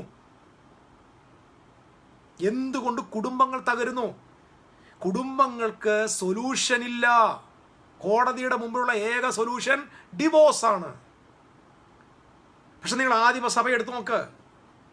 നിങ്ങൾക്കറിയുമോ സഭ ലോകത്തിൻ്റെ മുമ്പിൽ മഹിമയോടെ നിന്നത് എന്തിൻ്റെ കാരണങ്ങളെന്നറിയാമോ? സഭയ്ക്കകത്തെ കുടുംബങ്ങൾ തകരാതിരുന്നു. ഇന്ന് കേരളത്തിലെ പെന്തിക്കോസ്ത് കൂട്ടത്തിൻ്റെ ഇടയിൽ കുടുംബ കോടതിയിലേക്ക് എത്തിയത് ആയിരക്കണക്കിന് കേസുകളാണ്. അപ്പോസ്തലനായ പൗലോസ് ഈ വിഷയം കൊരിന്ത്യരോട് പറയുന്നുണ്ട്. നിങ്ങളുടെ ഇടയിൽ ഒരു വ്യവഹാരമുണ്ടായാൽ നിങ്ങൾ ഇതിനു വേണ്ടി എവിടെ പോവുക? ന്യായാധിപൻ്റെ അടുക്ക പോവുക. ദൂതന്മാരെ ന്യായം വിധിക്കേണ്ട നിങ്ങൾക്ക് നിങ്ങളുടെ ഇടയിലെ വ്യവഹാരത്തെ മാറ്റാൻ പറ്റില്ല എന്ന് പറഞ്ഞാൽ ജ്ഞാനി ഇല്ലയോ എന്നാ ചർച്ചിൽ. അപ്പം നമ്മുടെ ചർച്ചിലുള്ള സകല കുടുംബ പ്രശ്നങ്ങൾ, ഡിവോഴ്സുകൾ, ഇതിൻ്റെ എല്ലാ റീസൺ ജ്ഞാനമില്ലാത്തവരാണ് ഇപ്പോൾ ശുശ്രൂഷയ്ക്കായിരിക്കുന്നത്. നമ്മൾ ഒരു തകർന്ന കുടുംബത്തിൽ ഒരു സ്പ്ലിറ്റഡ് ആയിട്ടുള്ള ഒരു ഹസ്ബൻഡ് വൈഫിനകത്ത് നീ പ്രാർത്ഥിച്ചിട്ടല്ല അവരെ നേടേണ്ടത്. അവർക്ക് ജ്ഞാനമാണ് നീ വെളിപ്പെടുത്തി കൊടുക്കേണ്ടത്. വിസ്ഡത്താലാണ് കുടുംബം പണിയുന്നത്. വിസ്ഡമാണ് അവിടെ ആവശ്യം. അടുത്തായിട്ട് വായിച്ച ജ്ഞാനം കൊണ്ട് ആ വീട് നിറയുന്നു, സമ്പത്ത് കൊണ്ട് നിറയുന്നു. പരിജ്ഞാനം. കുടുംബങ്ങൾ തകരാതിരിക്കണമെങ്കിൽ പ്രാർത്ഥന കൂട്ടിയാൽ പോരാ, ബൈബിൾ ധ്യാനം കൂട്ടിയാൽ പോരാ. കുടുംബം തകരാതിരിക്കണമെങ്കിൽ ഹസ്ബൻഡിനും വൈഫിനും ജ്ഞാനമുണ്ടാകണം. ഈ ജ്ഞാനം പകരാൻ ആളില്ലാത്തതുകൊണ്ടാണ് കോടതി പോയി കോടതിയിലിരിക്കുന്നവനും ജ്ഞാനമില്ല, പോകുന്നവനും ജ്ഞാനമില്ല, പറഞ്ഞു വിടുന്നവനും ജ്ഞാനമില്ല. സോൾവ് ചെയ്യാൻ പറ്റുന്നില്ല പ്രശ്നം. എന്തുകൊണ്ടാണ് സോൾവ് ചെയ്യാൻ പറ്റാത്തത്? ഒരു കൃത്യമായൊരു വിസ്ഡം പറഞ്ഞു കൊടുക്കാൻ അവിടെ ആളില്ലെന്നേ. ഇത് ചർച്ചിലാ. ദൈവത്തിന്റെ മാനിഫോൾഡ് വിസ്ഡം സഭ മുഖാന്തരം അറിവായി വരുന്നു എന്നാണ്. പരിജ്ഞാനമില്ലാത്ത ജനം നശിച്ചു പോവുകയാണ്. ഞാൻ പറഞ്ഞല്ലോ, പുത്തൻ യെരൂശലേമിൽ ലൈറ്റാണ്. ഇത് വളരെ ഇമ്പോർട്ടൻ്റ് ആണ്. നമ്മുടെ വീട്ടിൽ നമുക്ക് ദൈവത്തോട് പറ, കർത്താവേ ജ്ഞാനം എനിക്ക് വേണം. ഭക്തി ജ്ഞാനത്തിൻ്റെ ആരംഭമാകുന്നത്. ഞാൻ അതിനെക്കുറിച്ച് വളരെ ക്ലിയർ ആയിട്ടൊരു റെവലേഷൻ കൊടുത്തിട്ടുണ്ട്. ഭക്തി എന്ന് പറഞ്ഞാൽ ഭയം എന്നൊക്കെ. അതിനർത്ഥം അങ്ങനല്ല. The flow of the load. Fear എന്ന വാക്കിനടുത്തിരിക്കുന്ന ഹീബ്രു പദം യാരാ. എന്ന് പറഞ്ഞ ഫ്ലോ, ദൈവത്തിൽ നിന്നുള്ള ഒഴുക്ക്. അതായത് ദൈവത്തിൽ നിന്നുള്ള ഒഴുക്ക് ജ്ഞാനത്തിൻ്റെ ആരംഭമാകുന്നു. അതാണ് ദൈവത്തെ ഭയമെന്നല്ല. ഫിയർ എന്ന വേർഡിൻ്റെ ഹീബ്രു പദം യാര എന്ന വാക്കിനർത്ഥം ഫ്ലോ, അകത്തുനിന്ന് വരുന്ന ഒഴുക്ക്. ആ ധാര ജ്ഞാനത്തിൻ്റെ ആരംഭമാകുന്നു. യഹോവ ഭക്തി എന്ന് പറഞ്ഞാൽ ഒരുവൻ വിശുദ്ധനായി നിൽക്കുന്നത്, ഒരുത്തൻ ദൈവകൃപയിൽ നിൽക്കുന്നത് ജസ്റ്റ് ബിക്കോസ് ഓഫ് വിസ്ഡം. ജ്ഞാനമാണ് സഭയ്ക്ക് ആവശ്യം. ഞാൻ പറഞ്ഞല്ലോ, സഭ ഇവിടെ പ്രോമിനൻ്റ് ആകും, സഭ ഇവിടെ വളരും, സഭ ഇതിൻ്റെ കൺട്രോളിലെത്തും. ലോകത്തിൽ സോൾവ് ആകാത്ത മുഴുവൻ പ്രശ്നങ്ങൾക്കും സഭ സൊല്യൂഷൻ കൊണ്ടുവരും. എയ്ഡ്സിന് മരുന്നില്ലെന്ന് പറഞ്ഞില്ലേ, സഭ മരുന്ന് കൊണ്ടുവരണം. സഭ അതിനങ്ങനെ സഭയിലുള്ളതിനെ ഡോക്ടറിന് പകരം നേരെ പാസ്റ്ററാക്കുമല്ലേ. നമ്മുടെ ചേർച്ചിനകത്ത് നല്ല അതില്ലേ. നിങ്ങൾക്കറിയാമോ, ലോകത്തിൽ ഇന്ന് കണ്ട ഏറ്റവും 90% ഓഫ് സയൻറ്റിഫിക് ഇൻവെൻഷൻ വന്നത് ജൂവിലൂടെയാണ്. ദൈവത്തെ അറിഞ്ഞ ജനമാണ്. ഒരു ദൈവദാസൻ പറഞ്ഞൊരു കാര്യമുണ്ട്, ഹോളോകോസ്റ്റ്, അതായത് ജർമ്മനിയിൽ ഹിറ്റ്ലറും മുസോളനിയും ഒക്കെ യഹൂദന്മാരെ കൊല്ലാതിരുന്നെങ്കിൽ എയ്ഡ്സിനും ഒക്കെയുള്ള മരുന്ന് എന്നേ കണ്ടുപിടിച്ചേനെ. അവർക്ക് ജ്ഞാനമുള്ള തലമുറ. കാരണം അവർ യഹോവയെ സേവിച്ച് അവർ ഡിസിപ്ലിൻഡ് പീപ്പിളാണ്. ജൂവിന് ഡിസിപ്ലിൻഡ് പീപ്പിളാണ്. ഇന്ന് ഞാൻ ഒരു കാര്യം പറയാം. ഇന്ന് കൊറോണ വന്ന എന്തുകൊണ്ടാണ്? ഇവിടെ ആളുകളെല്ലാം പറഞ്ഞ അന്തരീക്ഷത്തിലുണ്ടായ കൊറോണ വന്ന ഒറ്റ റീസൺ പറയാം. ദൈവത്തിൻ്റെ നിയമത്തെ മനുഷ്യൻ തെറ്റിച്ചോണ്ട്. നിയമത്തെ മനുഷ്യൻ തെറ്റിച്ചതിൻ്റെ റിസൾട്ടാണ് കൊറോണ. എന്താണെന്നറിയാമോ? നമ്മൾ ഈ ലേവ്യ പുസ്തകത്തിൽ ദൈവം ഇസ്രായേലിനോട് പറയുന്നുണ്ട്, നിങ്ങൾ ഇന്നിന്ന ആഹാരമേ കഴിക്കാൻ പാടുള്ളൂ. ഇപ്പം പന്നിയൊക്കെ തിന്നുന്ന അച്ചാച്ചന്മാരെല്ലാം കൂടെ എന്നെ തെറി വിളിക്കരുത്. കാട്ടിലെ മൃഗത്തെയും ആനയെയും എറുമ്പിനെയും ഉടുമ്പിനെയും പല്ലിയെയും പാറ്റയെയും കണ്ണി കണ്ട സകല ക്ഷുദ്രജീവികളെയും കാട്ടിപ്പോയി പിടിച്ച് തിന്നിട്ട് അതിനകത്ത് വ്യാപരിച്ചുകൊണ്ടിരുന്ന അണുവിനെ കൊണ്ടുവന്ന് മനുഷ്യർക്ക് കൊടുത്ത ഈ മനുഷ്യൻ ദൈവത്തിൻ്റെ നിയമം ലംഘിച്ചത് കൊണ്ടാണ് ഇന്ന് കൊറോണ വന്നത്. അപ്പോൾ ഒരു ചൈനക്കാരൻ കാണിച്ച വൃത്തികേട് കൊണ്ട് ബാക്കി മറ്റ് നിയമങ്ങളും ദൈവത്തെ അനുസരിക്കാത്തവനെല്ലാം കൂടെ ഒരുമിച്ച് കിട്ടിക്കൊടുത്തു.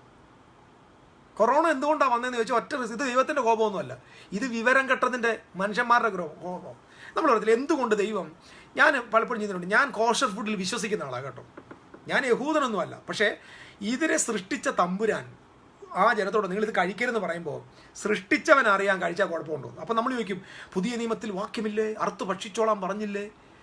നിങ്ങൾ എന്താണെങ്കിലും തിന്നോ. ദൈവം അത് നിയമത്തിന്, അതായത് നിയമപ്രകാരം അത് തടസ്സമല്ല കേട്ടോ.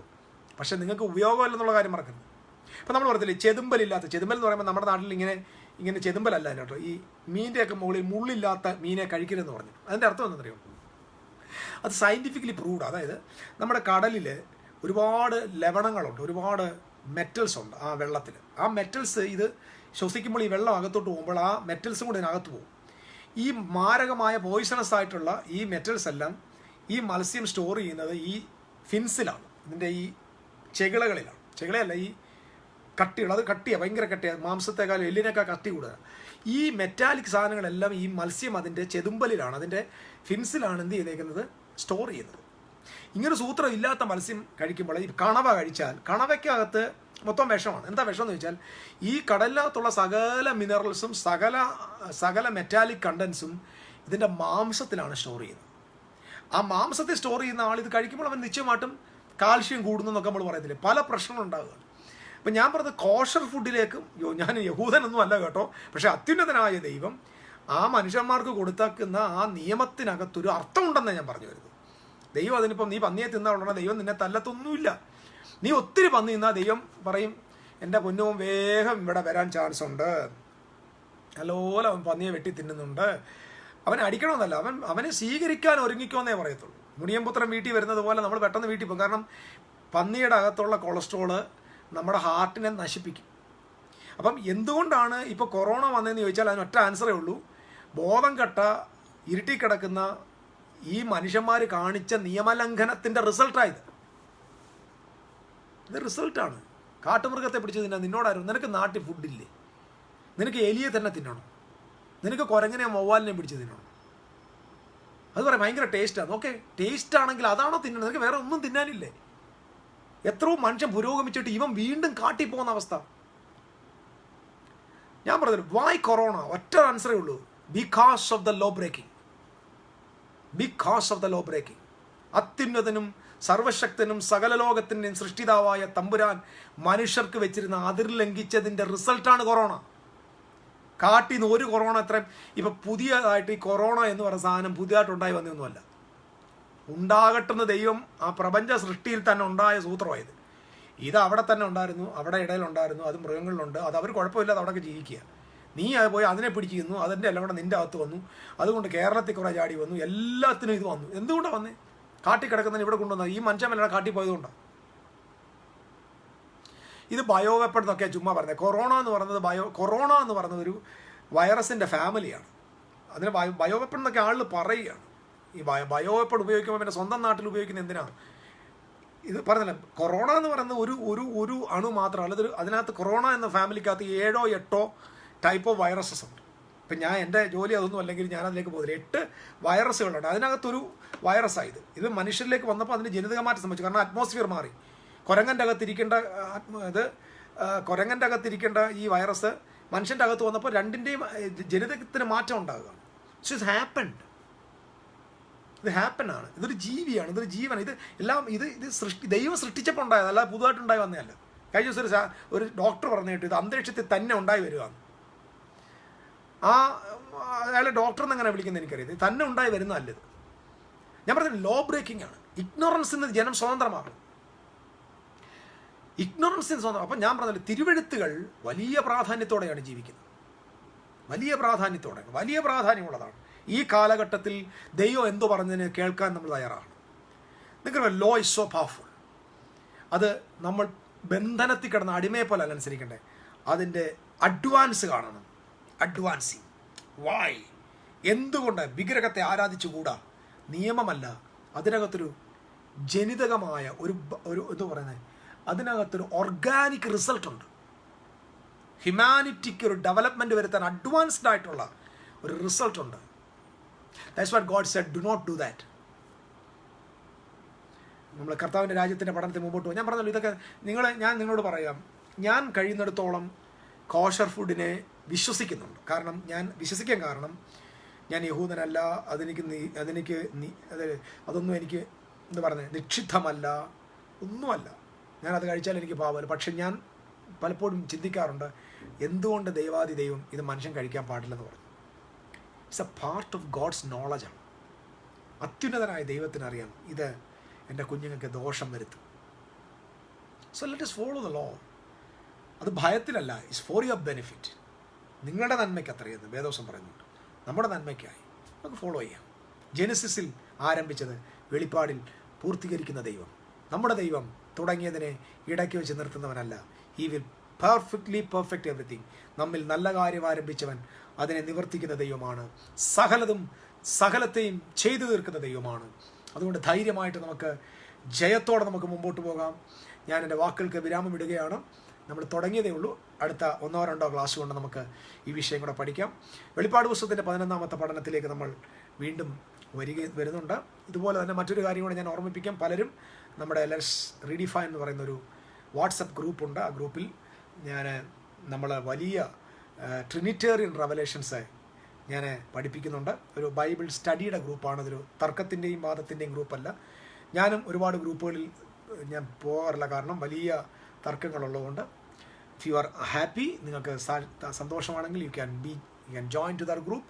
നിങ്ങളുടെ നമ്പർ താഴെ നമ്മുടെ കമൻറ്റ് ബോക്സിൽ ഇട്ടാൽ ഐ വിൽ സെൻഡ് യു ഞാൻ ഈ കമൻറ്റ് ബോക്സിനകത്ത് ഗ്രൂപ്പിൻ്റെ അല്ലെങ്കിൽ ഇതിൻ്റെ താഴെ തന്നെ ഞാൻ ഗ്രൂപ്പിൻ്റെ ലിങ്ക് ഇടാം. നിങ്ങൾക്ക് ഡയറക്റ്റ്ലി ജോയിൻ ചെയ്യാം. കർത്താവ് അനുഗ്രഹിക്കട്ടെ. ദൈവകൃപ നിങ്ങളുടെ കൂടെ ഇരിക്കട്ടെ. പരിശുദ്ധാത്മാവ് എല്ലാവരെയും സഹായിക്കട്ടെ. എല്ലാവർക്കും ഒരു ശുഭരാത്രി ഞാൻ നേരുന്നു.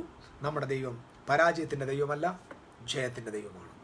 നമുക്ക് ജ്ഞാനം സമ്പാദിക്കാം, അറിവ് സമ്പാദിക്കാം, കർത്താവിൻ്റെ മഹിമയ്ക്ക് വേണ്ടി നിൽക്കാം. എല്ലാവരെയും ഞാൻ വന്ദനം ചെയ്യുന്നു. പ്രത്യേകിച്ച് ICF-ലുള്ള സഹോദരന്മാർക്ക് വന്ദനം. മറ്റ് ലോകത്തിൻ്റെ പല രാജ്യങ്ങളിൽ കേൾക്കുന്ന സഹോദരങ്ങൾക്ക് എൻ്റെ പ്രിയപ്പെട്ടവർക്ക് വന്ദനം.